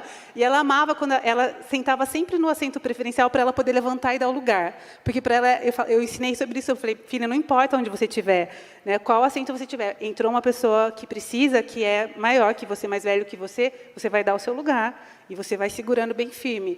Então, ela amava ir no preferencial, que era obrigado a levantar, porque não podia ficar mesmo. Então, mãe, já vou nesse, porque eu vou em pé. E era aventura também de segurando e tal, o movimento, que criança gosta. Mas é muito importante a gente ensinar essas lições, porque, às vezes, a gente tem que prestar atenção o quanto de gente a gente está formando nos nossos filhos, né, e prepará-los para viver todas as circunstâncias. Então, eu lembro que a gente teve muito de experiências missionárias também com os nossos filhos, né? Eu lembro que quando a gente teve a oportunidade de levá-los para a África, eles tiveram que tomar banho, eu brincava, banho tcheco, né? Que faz tcheco, tcheco, tcheco, de caneca. E aí, eu lembro que até hoje, gente, eu sei pedir água quente em Swahili, que é Madjamoto, porque todo dia eu pedia para os irmãos lá da base se eles podiam esquentar a água para mim. Eu falava, Madjamoto, Madjamoto. E eles esquentavam a água para a gente pôr no balde e tomar banho. E essas experiências assim forjaram. Então, é muito legal a gente ver o que está faltando, o que a Jusce precisa ter. Eu lembro que uma época, quando eles eram pequenininhos, a gente não tinha condições de dar presentes caros, mas era a época, não sei quantos são desse período, que o 1,99 era um sucesso, e tinha coisa boa no 1,99, gente, coisa que prestava, coisa legal. E eles, então, como o 1,99 a gente conseguia pagar, eu com salário de professor, o Luciano com salário de pastor, eu comecei a ir muito no 99, comprar bugigangas, né, e brinquedinhos para eles, e eles ganhavam presente várias vezes, assim, tipo, com uma certa regularidade. Tudo bem que era do 1,99, mas eles ganhavam. E eu lembro que eu fui levá-los na casa, a gente foi visitar minha família no interior de São Paulo, e eu lembro que as minhas tias, que quase não o viam, ele era a única criança no momento, assim, da família toda, então chegaram todo mundo com presente. E ele, como estava muito mal acostumado, sempre recebia alguma coisa, eu fiquei com tanta vergonha, porque eu lembro que ele rasgava e jogava para trás e falava, qual é o outro? Tipo, ele não gente, eu fui ficando roxa assim na frente da minha família, porque elas chegaram juntas, então era minha avó, as minhas tias. Eu chamei ele, eu falei, gente, só um pouquinho, ele já volta. Daí eu tive que sair com ele e falei, filho, cada pessoa pagou por esse presente, né? Não importa, sempre que você ganha algo de alguém, você tem que agradecer, você tem que ser simpático, as pessoas não são obrigadas a te agradarem, elas estão fazendo isso por amor. Volta lá e agradeça cada pessoa, olhe nos olhos de cada um e fale, muito obrigada pelo presente, obrigada pelo carinho. E ele, como um menino pequeno, ele voltou meio bicudo, não voltou lindo, assim, super educado. Ele falava, obrigado, gostei muito. Ficou aquela coisa super natural, super espontânea. Mas depois eu continuei trabalhando com ele. E eu lembro que eu passei muita vergonha. E, às vezes, a gente permite que os nossos filhos entrem em alguns lugares e a gente tem que estar muito atento, né, para que eles realmente sejam pessoas agradáveis, pessoas que relacionáveis. Sabem relacionáveis e que sabem enfrentar. Porque as nossas situações, elas mudam, né? Tem épocas que a gente talvez possa fazer algo melhor e a gente vive outros momentos que tem que segurar e se alegrar com pouco mesmo. E é importante a gente ensinar isso, que, né, a vida ela é bela e o coração tem que ser grato nos perrengues e nas farturas, né? A gente brinca nas farturas e nas farturas, quando farta tudo e quando tem fartura de verdade. Quando a gente fala de educação, isso envolve desde valores espirituais, a fundamentação bíblica, né? Sempre a gente tentava dizer o que fazemos, por que fazemos, o que não fazemos, por que não fazemos. A própria questão de levá-los a entender não só a vida espiritual, mas esse ambiente relacional, né? Como lidar com pessoas, como lidar com conflitos. A gente gastava muito tempo com esse tipo de conversa com eles. Eu queria pular a parte só da educação, a gente aprofunda o assunto no livro para quem quiser interesse, e eu queria entrar num dos aspectos da preparação, que é a correção. Né? Porque outro dia alguém falou, pastor, eu percebo, não só nas experiências que o senhor conta, às vezes observando sua família, que você foi um cara que deu muito amor para os filhos. Eu falei, dei muito. Ele falou, o que mais você deu? Eu falei, dei muita firmeza. Né? Pensa num pai que era assim, jogo duro, firme. Né? Eu lembro de pessoas, desde o início, né, da criação dos meus filhos, que às vezes chegava gente da igreja e dizia, pastor, eu acho que o senhor é duro demais. Eu olhava para ele e dizia, olha, eu sei o que eu estou fazendo, por que estou fazendo, tanto com consciência bíblica como direção de Deus. E eu lembro que eu olhava para vários e dizia, daqui a alguns anos a gente conversa. Falei, eu acho que você é mole demais. E lá na frente, essa falta de limites vai fazer diferença. Né? Então, às vezes as pessoas elogiavam como o filho comporta, né? Mas a hora que ia fazer algo errado e via nossa firmeza, é muito duro. Eu falei, se você quer que comporta, não tem como deixar a criança reinar. Os limites têm que ser muito claros, os motivos. Então, assim, se não faltou a gente despejar amor, não faltou, primeiro, instrução, porque não adianta um pai corrigir algo que a criança nem sabe, né, que é errado, por que não deveria fazer. E né? tem pai que acha que só deixar a criança livre vai fazer ela se sentir amada. Mas isso é um engano, porque a falta de limite não soa como amor. Né? Então, você não tem, até ouvi um relato de um adulto que nos marcou né? E você podia contar, amor. Era um momento a gente ministrando cura, restauração, e esse camarada chorava com tanta dor, e ele dizia, meus pais nunca me amaram, meus pais nunca me amaram, e quando ele queria contar algo assim, era tanto choro, não conseguia, eu fiquei pensando o que tinha acontecido de tão terrível. Quando ele finalmente pôde compartilhar, ele disse, meus pais sempre me deixaram fazer o que eu queria. A minha primeira reação foi pensar que era o sonho de consumo de toda criança, né? Os pais deixaram a gente fazer o que quisesse. Ele olhou e falou, hoje como adulto, quando eu penso, quem é o pai ou a mãe que se importa, que deixa a criança fazer o que quer? Eles nunca me amaram. E eu nunca imaginei que veria uma cena dessa, né? A Bíblia diz, e nós temos várias declarações, por exemplo, no livro de Provérbios, eu bati os olhos nesse texto, é Provérbios 3,12, a Bíblia diz, porque o Senhor repreende a quem ama, assim como um pai repreende o filho a quem quer bem. Né? A razão pela qual o pai repreende o filho é porque quer o bem dele. Não tem como essas flechas serem preparadas para atingir o alvo sem correção. Né? Agora, eu creio que nós temos um déficit muito grande desde a nossa formação, e daí na hora de aplicar para os filhos, a gente não tem a devida referência e entendimento sobre como fazer. E esses dias, no último Dia das Mães, eu estava ouvindo o Israel, ele me ligou para falar parabéns. E ele falou, mãe, eu estava lembrando de algo. Eu achei que ele ia falar algo bem bonito, assim, né? Uma experiência linda. E ele falou assim, lembra quando eu comecei a dar migué em você, que eu fazia de conta... E, na verdade, eu comecei a dar migué no professor, que ele descobriu que a professora sempre passava migué é uma visto. gíria antiga, que os mais novos não sabem, mas é dar uma desperta. Pegadinha, fazer uma pegadinha. Ele percebeu que a professora passava visto olhando só o final da cópia. Então, ele começou a não fazer a cópia do quadro todo, e ele virava a página e copiava só o final, e a professora dava o visto. E ele viu que funcionava, e ele foi repetindo isso, repetindo. Quando eu peguei o caderno dele para olhar, eu falei, Israel, o que está acontecendo aqui? Antes de você continuar, e tem pai que ri, acha bonito a malandragem do filho. Gente, isso é desvio de caráter.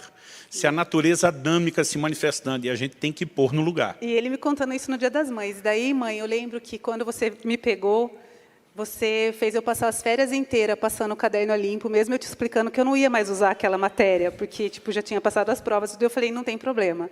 Você vai fazer o trabalho que você já tinha que ter feito. Então, quem trabalha na hora certa tem férias de verdade. Quem dá migué, pegadinha, né, tem que trabalhar depois. Ele falou, mãe, eu passei aquelas férias inteiras escrevendo naquele caderno, de uma, que não ia ter serventia. Eu falei, mas teve. Ele falou, mãe, mas teve serventia. Né, eu aprendi muito com aquilo. E eu lembro que, porque nós éramos sérios assim com eles, na questão dos princípios, um dia, o professor de matemática, esse ele já era maior, saiu da sala de aula e ele chegou em casa muito chateado aquele dia. Ele saiu de casa assim, muito contrariado. Eu falei, Israel, o que aconteceu? Ele falou, é muito duro ser crente. Ele tinha, acho que, uns 10 anos, assim. É muito difícil ser crente. Eu falei, nossa, o que pegou hoje, né? Fiquei curiosa. Eu falei, Isa, me conta o que aconteceu. Ele falou, então, o professor de matemática saiu da sala de aula e pediu para que todo mundo fizesse alguns exercícios enquanto ele estava ausente, mas que, quando ele chegasse, ele ia passar um visto e quem não tivesse feito ia ganhar um negativo.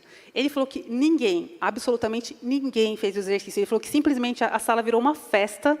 E até aquele professor abrir a porta, estava todo mundo se divertindo, conversando, contando piadas, brincando na sala de aula. E aí o professor entrou bem já perto do sinal, assim, então ele falou, alguém aqui não fez? Ele levantou a mão. E ninguém mais. E ninguém mais. Ele ficou olhando para todo mundo que não assim, podia mentir. Sério? Que ninguém vai levantar a mão? E ele só foi o único que ganhou o negativo. E todo mundo ficou com positivo. E o professor foi embora e ele voltou em casa indignado. Ele falou, eu ganhei um negativo por falar a verdade. Falei, Falei, você ganhou negativo porque você não fez o que você tinha que ter feito. Então, não vem contar a história aqui, não. E é uma perspectiva que muda tudo. Eu falei, o negativo foi justo, você ganhou porque você não fez o que tinha que fazer. Mas eu falei, agora, Israel, vamos pensar do ponto de vista do céu. Né? Você foi o único que falou a verdade. Você errou numa parte de não ter feito o que tinha que fazer, mas você acertou na outra, de falar a verdade. Eu falei, e se a gente for olhar no ponto de vista de Deus, você foi o único que ganhou o positivo, por falar a verdade. Aí ele estufou o peito, falou, não é tão difícil assim ser crente, se a gente pensar que Deus se agrada e tal. E aí foi um nível de cura. Mas os nossos filhos passam conflitos, a gente tem que ajudá-los sempre a ter essa lente correção, correta. Gente, não é só o nível de disciplina física. É desde chamar atenção, são castigos que, às vezes, por exemplo, fazer passar as férias copiando a matéria que ele já tinha passado nas provas, que não ia usar, era um outro ensino, né? Ele perdeu muito tempo de brincar, aquilo não foi só uma punição, mas foi um ensino. Eu queria só ler aqui Provérbios 13, 24, a Bíblia diz, o que retém a vara odeia a seu filho. Quem o ama, esse disciplina desde cedo. Né? A Bíblia apresenta o Deus que repreende o filho a quem ama, como o exemplo do pai perfeito. Então, gente, nós não podemos imaginar expressar amor aos filhos, encaminhá-los ao propósito sem correção. Agora, eu queria contar aqui uma história, que foi quando eu descobri que eu não era um pai apto o suficiente a lidar com correção. A gente acabou de mudar para Curitiba, a gente ainda não tinha começado a igreja, estava na fase de planejamento, fazia praticamente assim um mês só que a gente estava morando aqui, e era o fim de semana do aniversário da Kelly. Eu lembro logo quando nós chegamos, ou até antes da mudança, eu lembro que eu perguntei, amor, o que você vai querer no seu aniversário? Né? Lá em casa a gente sempre teve uma lei que o aniversariante ele decide o que quer. Se ele quer festa, tem festa, não quer festa, não tem festa. Se quiser fazer uma coisa sozinho, ele faz. É o dia de reinar. Então, eu já falei, eu preciso me organizar. Né? E ela falou, eu ainda brinquei, falei, até metade do meu reino, que era um reininho de nada, né? Eu falei, eu te dou qualquer coisa. Né? O que você quer? Eu lembro que ela olhou para mim, o que era para mim era muito mais o programa. Ela falou, quero um fim de semana seu, só para mim e para a família. Que você não pregue em lugar nenhum. Eu engoli seco, né? E falei para ela, falei, ok. Né? Na época, a gente tinha como única fonte de sustento as minhas viagens. Eu sabia o que custaria o fim de semana. E eu falei, seja feita a tua vontade. Né? E decidi que a gente teria aquele tempo. Depois, quando foi aproximando, que era que vamos fazer? Ela falou, olha, surgiu uma possibilidade que a gente pode encaixar nesse fim de semana, da gente descer com outras famílias, era o pessoal que a gente estava ali trabalhando a formação da igreja, e a gente pode ir para a praia. Né? Então, assim, ninguém naquela época podia se dar o luxo de gastar, fomos para uma casa cedida, cada família ficou num quarto e a gente tinha aquela programação. No início era sexta, sábado, domingo, aí resolveu-se antecipar a descida na quinta. Falei, Kelly, sexta de manhã, eu tenho que trabalhar. Eu tenho prazo para entregar um livro na gráfica, está no finalmente. Então, se a gente descer na quinta, você tira as crianças cedo do quarto. Me dá até a hora do almoço, meio-dia, para eu terminar isso. Depois, a partir desse momento, eu sou totalmente vocês, porque a quinta não estava no programa. Ela falou, não, combinado. Né? Então, eu estou lá trabalhando já umas 11, eu correndo para terminar, para cumprir meu prazo. De repente, a porta abre. E entra meu filho, que estava... Faltavam uns 2 meses para ele completar os 7 anos. Então, estava ainda com 6. Ele entra e diz, pai, eu sei que eu estou errado e mereço apanhar. Falei, réu, confesso, isso é ótimo. Né? Não vamos ter nem muito trabalho com essa primeira parte. Ele mal tinha terminado de falar, entra uma menina, filha de um dos casais que tinha descido conosco, era 1 ano e meio mais ou menos mais velha que ele, disse,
explodiu, o Israel me bateu. Gente, quando ela falou isso, mas pensa no sangue que ferveu.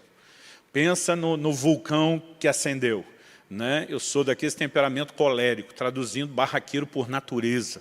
Todo dia o irmão da igreja falou, pastor, por acaso o senhor está bravo comigo? Eu falei, o dia que eu ficar bravo com você, você não precisa nem me perguntar.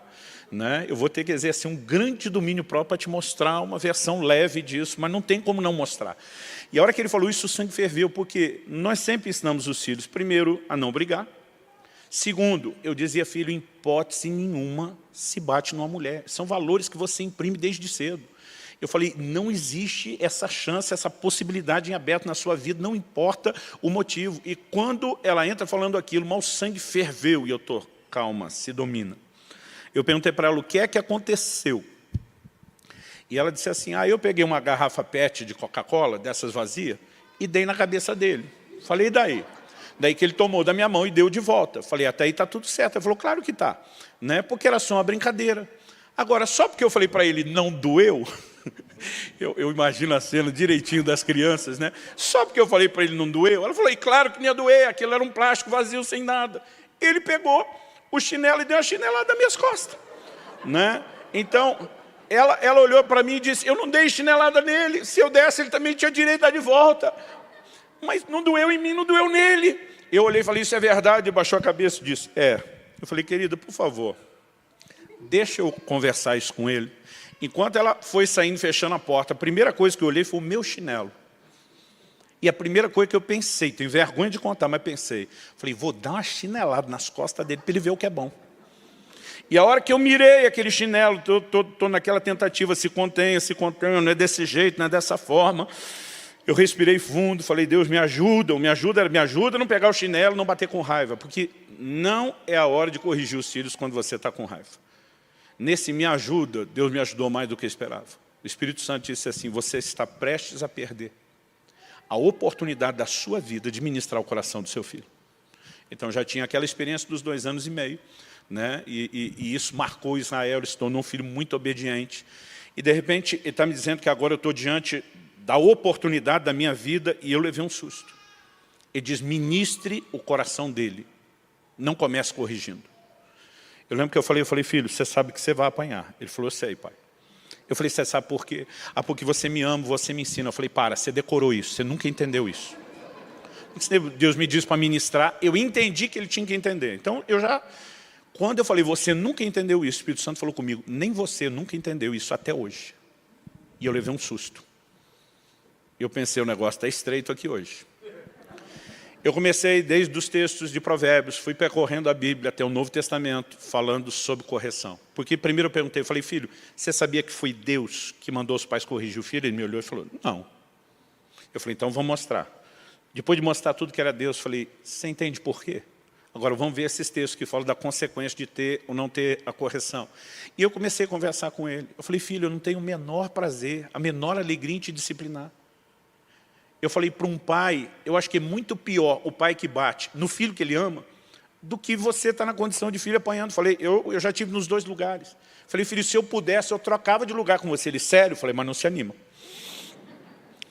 Aí, naquele momento, falei, primeiro você tem que entender, você errou com Deus. Você já tem um compromisso com Deus, você já serve a Deus. Você já é um menino cheio do Espírito Santo. Eu falei, então, o nosso começo aqui agora é com Deus. Nós vamos dobrar o joelho junto. E você vai confessar para Deus o pecado que ele já sabe, mas isso é uma admissão. Ele olhou para mim e falou, pai, eu estou com vergonha. Eu falei, ótimo. Onde não tem sinal de tristeza, de vergonha, é porque não entrou arrependimento. Você sabe que você errou? Sei. Você entende que você errou? Sim. Eu falei, você vai pedir perdão para ela, você vai pedir perdão para o pai dela, porque se é um menino batendo na sua irmã, eu vou ficar muito aborrecido. Mas antes de mais nada, vamos resolver com Deus? E diz, vamos. Aí nós ajoelhamos ali do lado da cama. Eu falei, você ora primeiro, eu oro depois. E ele todo constrangido, com vergonha, falando com Deus, pediu perdão, eu orei com ele. E aí quando nós levantamos, eu falei, e agora eu vou ter que te disciplinar. Eu falei, filho, eu não trouxe a varinha, a gente deixou em casa, não imaginei que ia precisar dela na praia. Eu não vou usar a mão que te abençoa e te acaricia. Então vou pegar um chinelo. Então o problema não era o chinelo, era como fazer. E falei, e eu vou dar uma chinelada nesse lugar rechonchudinho que Deus fez cheio de carne aí para receber essa disciplina. Eu falei, eu vou dar uma chinelada só, mas eu vou te avisando, é a chinelada da sua vida. Eu falei, você vai botar a mão na mesa, parecia a polícia dando baculejo. Mão na mesa.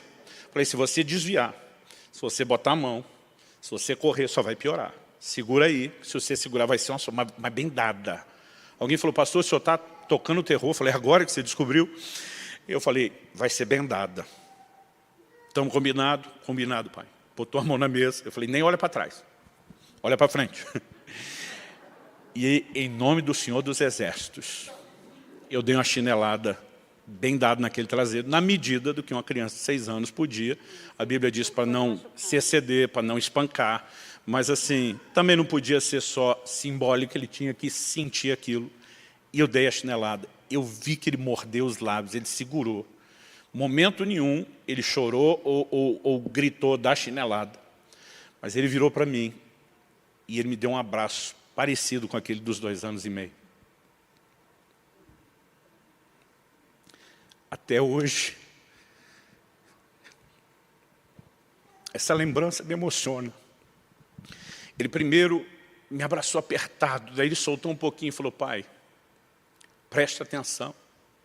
Eu falei, pode falar? Ele disse, presta muito atenção. E disse, o senhor pode achar que eu sou muito criança para te prometer o que eu vou te prometer agora. Mas ele disse, pai, eu entendi o que você falou. Gente, uma criança de 6 anos, olha como ele me explicou. Eu não entendi aqui na minha cabeça, eu entendi aqui no meu coração. Nunca mais você vai me disciplinar de novo. Essa foi a última vez. Porque eu entendi isso não vai se repetir. Eu confesso que eu fiquei com dificuldade de acreditar. Nunca mais eu precisei disciplinar fisicamente meu filho. Na fase da adolescência, precisamos tirar o videogame para estudar mais, né? Eram castigos até muito leves, nunca mais. E por causa desse entendimento, eu tento a gente corrigir, ensinar logo a Alissa. Kelly ainda fez mais do que eu, porque eu passei 17 anos ficando em média 3 dias por semana fora de casa. Esse é um assunto que, se der, eu vou mexer daqui a pouco, como nós tivemos que lidar com essas questões, né? Mas assim, a gente nunca amenizou, nem na hora de ser firme, né? Meu filho, por exemplo, quando foi estudar fora, eu falei, filho, presta atenção. Não podia namorar antes dos 18, mas o Israel formalizou o relacionamento dele no dia que fez 18 anos de idade, né? Aos 17, ele começou a conversar. A minha nora, a moça por quem ele estava interessado, eu brinco até hoje, não foi só ele que apaixonou a família inteira, né? A gente não podia desejar nada melhor. Ele casou com a filha dos nossos pastores, são um dos maiores modelos e referências de família que nós conhecemos. A gente queria aquilo, mas eu falei, antes dos 18 você não pode. Mas ele formalizou. Eu dizia para a Kelly, já nos últimos anos, falei, olha, Deus está me dando sinais de que o menino demora para começar a namorar, mas não demora para casar. Esteja pronta. E aí, ele com 18 anos, já empolgado, pensando no futuro, falei, filho, você está indo morar fora. E eu preciso te discipular, porque você acha que você é muito maduro, mas você ainda não é o suficiente porque você quer que é o casamento. Então eu falei, sua primeira lição, você tem que cuidar do seu orçamento. Um solteiro que não cuida do seu orçamento não merece ter uma família para cuidar. Então, nós vamos entrar aqui num acordo. Você tem o seu salário, do trabalho que você faz, vai continuar fazendo à distância. O dólar, na época, já estava 3, para nós já estava mais alto do que imaginava. Eu falei, esse salário vai dividir por 3 na hora que for para lá. Não dá nem para o começo. Ah, mas tem fulano de tal, um irmão da igreja, que Deus falou com ele muito claro, antes do Israel ir, que ele tinha que investir na formação do Israel como homem de Deus. Então ele virou um mantenedor todo mês. Já quase 1 ano antes do Israel ir, ele dava o dinheiro e aquilo foi sendo guardado para a hora de ser usado. Ele falou, tem aquele recurso. Falei, pode juntar os dois e ainda falta. Porque eu sentei com ele e calculei. Falei, olha, você ganhou a bolsa de estudos, significa que você não paga a escola. Mas morar custa, comer custa, viver custa. E eu falei, por mais que você viva assim, o mais baixo nível de orçamento possível, que é sobreviver, você ainda precisa de tanto. Ele falou, pai, o senhor não vai me ajudar com a diferença? Eu falei, vou com alegria. Mas eu vou te ajudar só com a diferença que preenche o modo, eu brincar com ele, o modo survival, que é sobrevivência. Eu falei, agora preste atenção, eu mando o dinheiro todo mês, no dia 1º. Ele vai estar à sua disposição. Se você gastar o seu dinheiro antes, não adianta me ligar pedindo. Não vai ter negócio. Porque assim, ou eu te ensino esse negócio desde já, ou se eu te socorrer na primeira, você vai ser um folgado o resto da vida. Eu falei, então não vai ter negócio. Você entendeu? Entendi. Repete. Repete de novo, repete mais uma vez. Falei, você sabe como seu pai é. Aqui é que nem os decretos dos reis da Média e da Pérsia. Falou, não tem mais volta. É assim que vai funcionar. Beleza, beleza. Primeiro mês, tudo bem. Segundo mês, tudo bem. Terceiro mês, faltava 3 dias para acabar o mês. A gente falava praticamente todo dia. Né? Eu conversava muito com ele sobre essa questão da fase adulta, de ser homem e dizer, pai, me ajuda, me prepara para o casamento. Então, assim, é interessante que um dos momentos mais próximos nossos, né, de proximidade de coração, foi quando ele estava geograficamente distante. E num desses dias, que a gente conversa todo dia, ele começa a conversa com uma frase que já levanta a bandeira vermelha, o alerta para o pai. Então, pai. Eu falei, então o que, meu filho? Ele falou, olha, eu sei que o senhor combinou que o dinheiro só vem no dia 1º, mas será que dá para fazer uma exceção esse mês? Eu falei, não vai ter exceção nunca. Ele falou, não, pai, é que meu dinheiro acabou. E eu falei, e daí? Ele falou, pai, são só 3 dias. Eu falei, te digo mesmo, só 3 dias, se é tão pouco você espera. Ele falou, pai, o senhor não está entendendo a gravidade do assunto. Eu falei, então me esclareça. Ele falou, não tem dinheiro para comer. Eu não tomei café da manhã hoje, eu não almocei, ele estava falando comigo depois do almoço, do fuso lá, era para trás o horário. Ele falou, não tenho o que comer nesses 3 dias. Gente, diante de Deus, eu fiz que nem Neemias, orei ao Senhor quando está diante da oportunidade, pedi, Espírito Santo, o que eu faço agora. Eu acho que sem um comando claro de Deus, eu nunca teria sido tão firme, mas eu entendi. O Espírito Santo disse, se você negociar agora, ele vai folgar todo mês, ele não vai aprender a lição. Seja firme. Meu coração apertou. Eu falei, filho, se você não tem dinheiro para comer, vamos combinar o seguinte, jejua. Ele falou, o quê? Eu falei, você já fez 2 jejuns de 3 dias na água, não morreu, não é agora que você vai morrer. Eu falei, já passou a sua aula, era uma sexta-feira, já passou a aula hoje, não é? Ele falou, já. Eu falei, você tem sábado, domingo que nem aula tem, você não precisa nem estar com a cabeça boa para prestar atenção em nada. Falei, se você estiver muito fraco, vai lá na casa de oração, fica deitado. Esses 3 dias, nem levanta, ora por mim. Ele falou, pai, o senhor está brincando? Eu falei, você sabe que não. O dinheiro vem no dia 1º. E você vai jejuar, ponto final.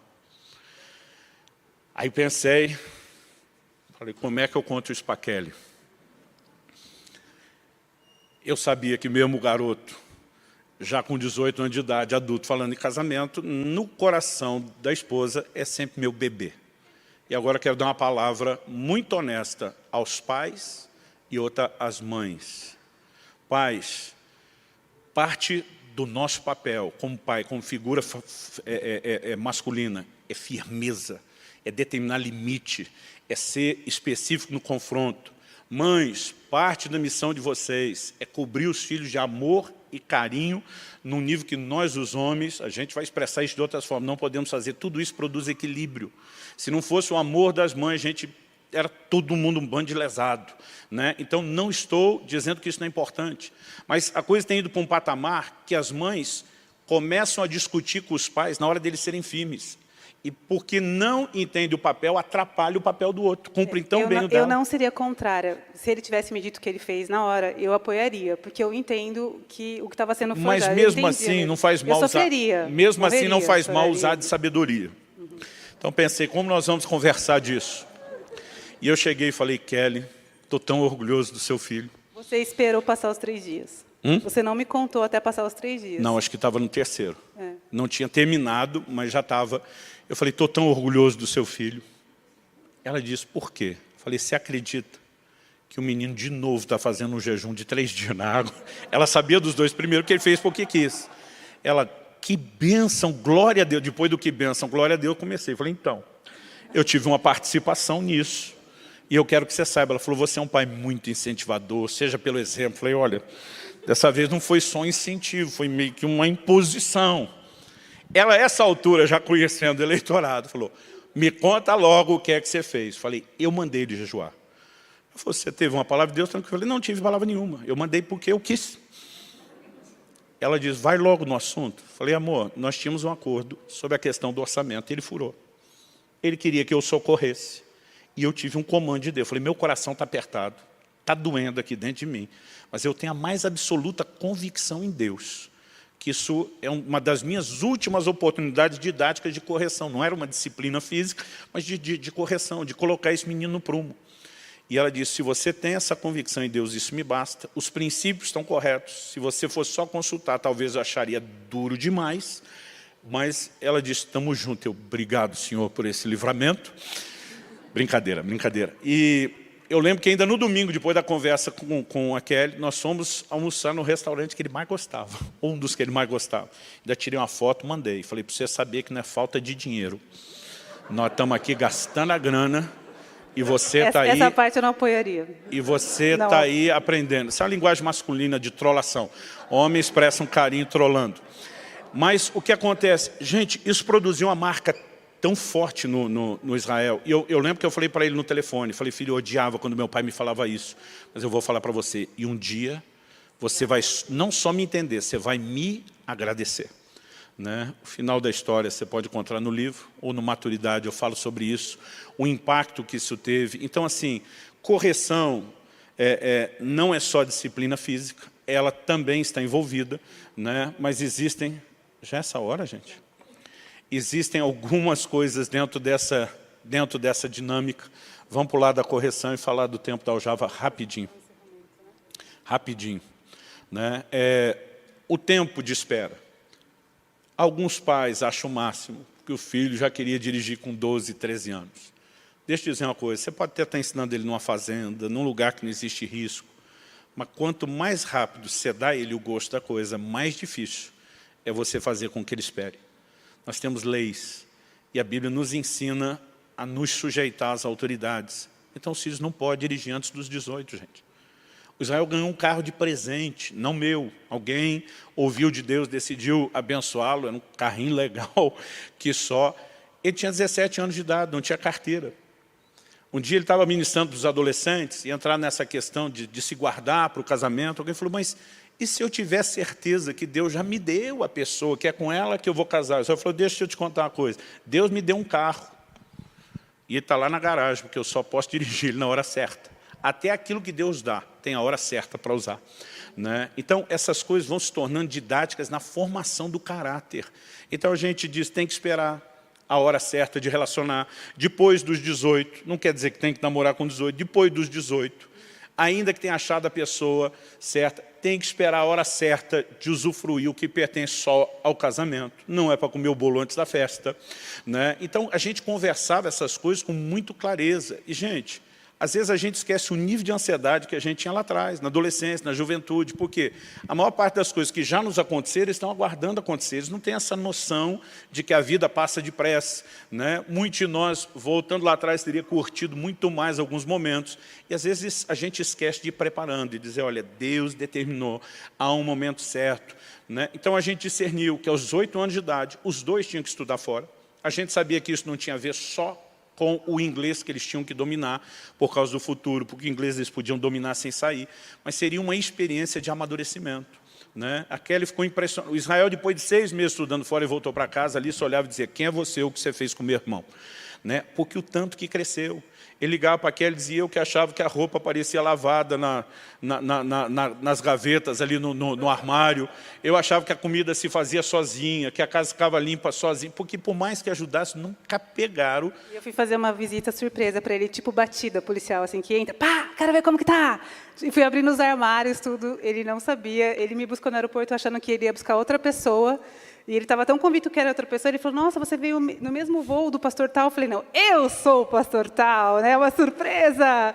Então, eu cheguei na casa dele, ele não estava preparado para me receber, realmente eu abri todas as portas, e eu fiquei tão... Eu falei, Zé, você, porque era ele e o Samuel, meu sobrinho, que moravam juntos. Eu falei, vocês pagaram alguém para vir limpar isso aqui? Gente, estava tão limpo, tão organizado. Eles não tinham condição de pagar ninguém. E eles não tinham condição para pagar ninguém. Mas eles falaram, não, foi a gente que arrumou. Eu falei, gente, mas está limpo demais, está organizado demais. E eles falaram, mãe, a primeira semana a gente jogava tudo para cima e falava, a gente é livre, jogava. Depois eles falaram que passava 5 minutos, eles falavam, mas é horrível ficar num ambiente bagunçado, bora guardar, bora. Daí eles dobravam tudo, porque eles cresceram no ambiente organizado, falaram que não davam conta. E eles decidiram ser organizados mesmo. Aí eu sentei à mesa, gente, meu filho em casa fazia um ovo, um sanduíche, alguma coisa assim. Mas ele fez um almoço delicioso, um almoço gourmet para mim. Assim, eu fiquei sentada, conversando com ele enquanto ele cozinhava. E eu fiquei muito impressionada. Também quase falei, o que fizeram com meu filho? Né? Onde ele está? Por favor, me conta. Mas era ele mesmo, crescido, amadurecido. Então, foi um tempo muito legal que a gente pôde ver que funcionava mesmo, né? Esse tempo para crescimento.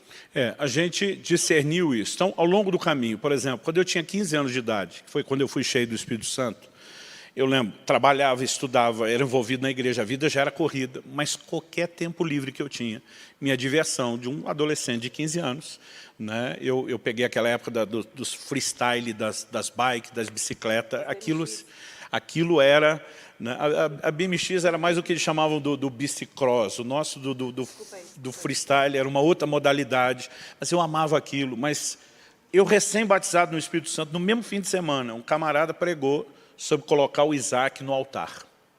E, gente, o pior que Deus nem me pediu, mas eu de metido falei, o senhor acha que eu não tenho a moral de te oferecer o que eu mais amo, e o que eu mais amava era a bicicleta. Meu pai não teve condição de dar uma bicicleta para nós, os filhos, naquela fase de pré-adolescência, o sistema era bruto, né? A coisa era difícil. E eu lembro que trabalhando, né, eu consegui montar uma das melhores bikes de freestyle ali do bairro. Eu pedia para um cara que já era maior de idade, tinha entrado num desses emprego numa multinacional por meio do Senai, então cada parafuso da bicicleta dele era importado, eu não conseguia competir com o salário dele. Mas eu tinha montado algo que aquilo era assim, o meu orgulho, era a minha autonomia, a minha independência financeira, não era só o que eu fazia. E eu lembro que naquele dia eu falei, Deus, eu estou te entregando. Eu cheguei do evento, eu vendi a bike, comprei, né, as melhores bíblias de estudo que eu consegui e nunca mais dei atenção àquilo. Né? Eu tomei uma decisão, gente, não tinha videogame em casa, mas eu tomei uma decisão, fiquei mais de 2 anos sem assistir um filme, porque eu dizia, eu preciso me lançar em Deus. E essas coisas foram acelerando minha maturidade, e eu comecei a pensar, falei, cara, o Israel está batendo nos 15 anos. Né? Vai ter que trabalhar para aprender, né? Vai ter que deixar de lado algumas coisas. E eu estava firme, decidido a tirar, no caso dele era o skate, né? Eu estava decidido a tirar o skate e o videogame. Falei, Kelly, vou tirar. Funcionou comigo, vai funcionar com ele. Né? Eu ficava orando, perguntando para Deus, mas assim, eu estava decidido naquele nível que a Kelly sabe que é teimosia. Se Deus não falasse contra, não tinha volta. E eu fui ministrar num outro estado. Quando terminou a reunião, lembro que no final do culto, depois da pregação, nós tivemos um mover de Deus, estava um quebrantamento. Eu mesmo estava num canto do palco, chorando, que nem criança. E uma pessoa foi até onde eu estava e falou, eu tenho uma palavra de Deus para você. Ele disse, não tire o skate nem o videogame do seu filho. Ele diz, eu sei que você quer forjá-lo como homem e você está certo. Quando você tem essa urgência, isso é algo que vem de Deus. Porque ele vai ter que virar adulto muito depressa. Mas justamente porque ele vai ter que virar adulto muito depressa, ele tem pouco tempo para se divertir. E Deus está dizendo, não tire isso dele. O cara levantou e saiu. Né? Eu orando especificamente por aquilo, era algo muito claro, eu na hora entendi. Então, essa parte, né, eu sabia que ele ia ter que diminuir, porque quando começam as outras responsabilidades, trabalho, tudo mais, a gente não facilitou. Né? Ele trabalhava 2 quadras e meia do escritório da igreja. Ele chegava correndo da escola, tinha que engolir o almoço, trocar de roupa e sair correndo, pegar o ônibus, porque senão ele atrasaria. Né? E aquele dizia, porque você não dá uma carona para ele? Dizia, filho, vou atrasar 10 minutos, vou atrasar 15... Eu atrasava de propósito para negar a carona para ele. Eu dizia, você não pode atrasar. Né? Você é funcionário. Detalhe, ele trabalhava na minha editora. Mas eu dizia, você responde a um chefe e você, por ser filho do patrão, não vai ser quem folga. Você tem que dar exemplo. Então lá ele ia de ônibus, aquele olhava para mim e dizia, você podia levar ele. Eu falei, eu e você andamos de ônibus. Ele tem que aprender como é a vida. A gente corria desse jeito. Ele não pode viver só de facilidade. Eu lembro que aquele disse, alguém pode roubá-lo no ônibus. Eu falei, ele que não leve o celular. Né? Ele que vá com um tênisinho mais simples. Eu falei, nós não vamos criar os filhos dentro de uma bolha, para daqui a pouco eles descobrir que o mundo não é o que eles... Agora, com cada filho, nós tivemos que discernir coisas diferentes. Alguém perguntou, pastor, o senhor teria botado sua filha para jejuar 3 dias? Naquela imposição, não. Ele falou, com mulher é mais leve? Eu falei, é. Ele seria o homem da casa, o responsável por sustento. É ele que tinha cuidado do orçamento. A minha filha, eu ensino ela que ela vai ter que respeitar o orçamento de quem cuida dela, né? Mas o padrão era diferente. Então, a gente também procurou entender isso, mas em tudo a gente trabalhava com eles. Olha, vai chegar um tempo onde vocês vão alcançar todas as coisas da forma certa, na hora certa. E nessa questão do tempo, uma das coisas que a gente entendeu, a gente já fazia isso, mas um dia a Kelly ouviu isso de uma pastora, né, que dizia assim, olha, invista nas memórias. Né? E a gente resolveu trabalhar muito forte, porque quando chega o momento de saiu da aljava, o que eles vão ter é a lembrança dos ensinos e dos exemplos, dos momentos que nós tivemos. Né? Então, a gente decidiu fazer isso. Eu não sei se você quer falar algo sobre isso, eu só vou contar rapidinho um exemplo para a gente encerrar. Quando Israel tinha mais ou menos uns 9 anos de idade, então a lista 6, como eu disse, toda quinta, sexta, sábado eu estava fora, um domingo por mês eu emendava. Nesse um domingo, às vezes dava para levar a família, porque em vez de sair na quinta, eu saía na sexta. Né? Eles, depois da escola, me acompanhavam, mas eu perdia 3 dias por semana. Mesmo correndo para estar com eles muito intensamente quando chegava. Eu orava muito e dizia, Senhor, eu não quero que faça falta na formação deles. Eu estou obedecendo um chamado teu, mas eu preciso de uma compensação que não é só sobrenatural, me dá luz, me ajuda a trabalhar isso. E sempre que eu voltava, a Kelly sempre amou fotografia. Ela ficava brava que eu ia para os lugares e não tirava foto. Ela dizia, se você não quer lembrar disso depois, eu dizia, está tudo aqui dentro. Ela dizia, mas a gente não enxerga aí dentro. Então, traga fotos para a gente ver. Né? E estamos falando, começou na época que foto a gente tirava na máquina, não era esse negócio digital. Então, até o modo econômico lá atrás, depois com a digitalização foi ficando mais fácil. Mas ela cobrava sempre foto. E quando eu chegava, tanto ela como os filhos queriam saber como foi. Meus filhos não queriam só ver foto, eles queriam saber o que Deus fez, os testemunhos que tinham para contar, porque a gente sempre quis envolvê-los com essa coisa das realizações de Deus. Aí um dia eu voltei de uma cidade, mostrei as fotos, estava na cidade do Nordeste, eu nem me lembro qual, do litoral. Né? E o litoral do Nordeste assim, é top das galáxias. Eu lembro que Israel fez uma cara e falou, ô pai, quando for pregar nessas cidades legais que tem praia, marque isso nas nossas férias, leva a gente. A gente riu. Mas na hora que eu estava rindo daquilo, o Espírito Santo me trouxe uma coisa lá no meu espírito. Preste atenção nisso, porque essa é uma chave para a criação dos seus filhos. E eu levei um susto. E aí o que eu comecei a fazer? Quase todos os lugares que eu queria levar minha família, mas não tinha condição de fazer. Mas tinha um convite. Eu me organizava, né, a menos que a data do evento não pudesse, eu me organizava quando o convite era em aberto, para colocar isso nas férias. Às vezes a gente fazia uma região inteira. Tinham lugares que as igrejas não tinham muita condição. Eu dizia, pastor, a gente só consegue bancar sua passagem. Mas se o senhor tiver milhares para gastar com a família, a gente consegue um hotel cortesia aqui na frente, né, do mar. E a gente começou a perceber que isso seria momentos extraordinários para a família e foi. Mas mais do que o tempo junto e a diversão, minha ficha caiu uma das primeiras vezes que a gente estava em Porto Seguro, né, ministrando. Porto Seguro, eu às vezes confundo com Porto de Galinhas, que é em Pernambuco. Porto Seguro, na Bahia, e eu rapei as milhagens todas que tinha, sempre viajei muito, tem milhares de sobra, e fomos a família inteira. Eles colocaram a gente num hotel que nem eu, nem Kelly, nunca na vida tínhamos ficado num negócio daquele, de frente para o mar, piscina, toda uma estrutura. Meus filhos brincando naquilo, eu agradecendo a... A Kelly disse, pode ser umas 3 estrelas aqui, como a gente nunca tinha ficado, talvez pareça muita estrela, mas era um negócio assim, né, que a gente nunca tinha experimentado. E eu vendo meus filhos tão agradecidos a Deus, como se aquilo fosse assim a grande dádiva. Eu lembro que eu corri para o quarto, me preparar para a hora do culto, e é lógico que eu queria que eles ficassem. Quando eu já saí do banheiro vestido, eu vi os dois ali se arrumando, acho que um deles estava disputando para entrar no banheiro primeiro, para se arrumar. Eu falei, o que vocês estão fazendo? Não, nós vamos com você. Eu falei, não vão não. Eu lembro que eu virei assim a cabecinha deles pela janela, falei, olha aquele mar, olha aquela piscina. Aproveitei, tipo assim, papai não pode isso nunca, é agora ou nunca, na minha cabeça. Eles disseram, pai, nós aproveitamos isso o dia inteiro, e amanhã está aí. Nós queremos ir com você para o culto. E gente, eu ia dizer, pelo amor de Deus, fique. E o Espírito Santo diz, o propósito das viagens não é só diversão.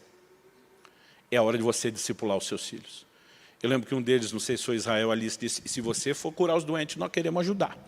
Né? Porque eles pediam mesmo para orar, e eles começaram a ter experiências muito cedo. Então, gente, eu não estou dizendo que você tem que fazer isso, a maioria não viaja como eu, não tinha essas condições de proporcionar essas coisas, mas desde os lugares que a gente visitava, e esse tempo de família, foi um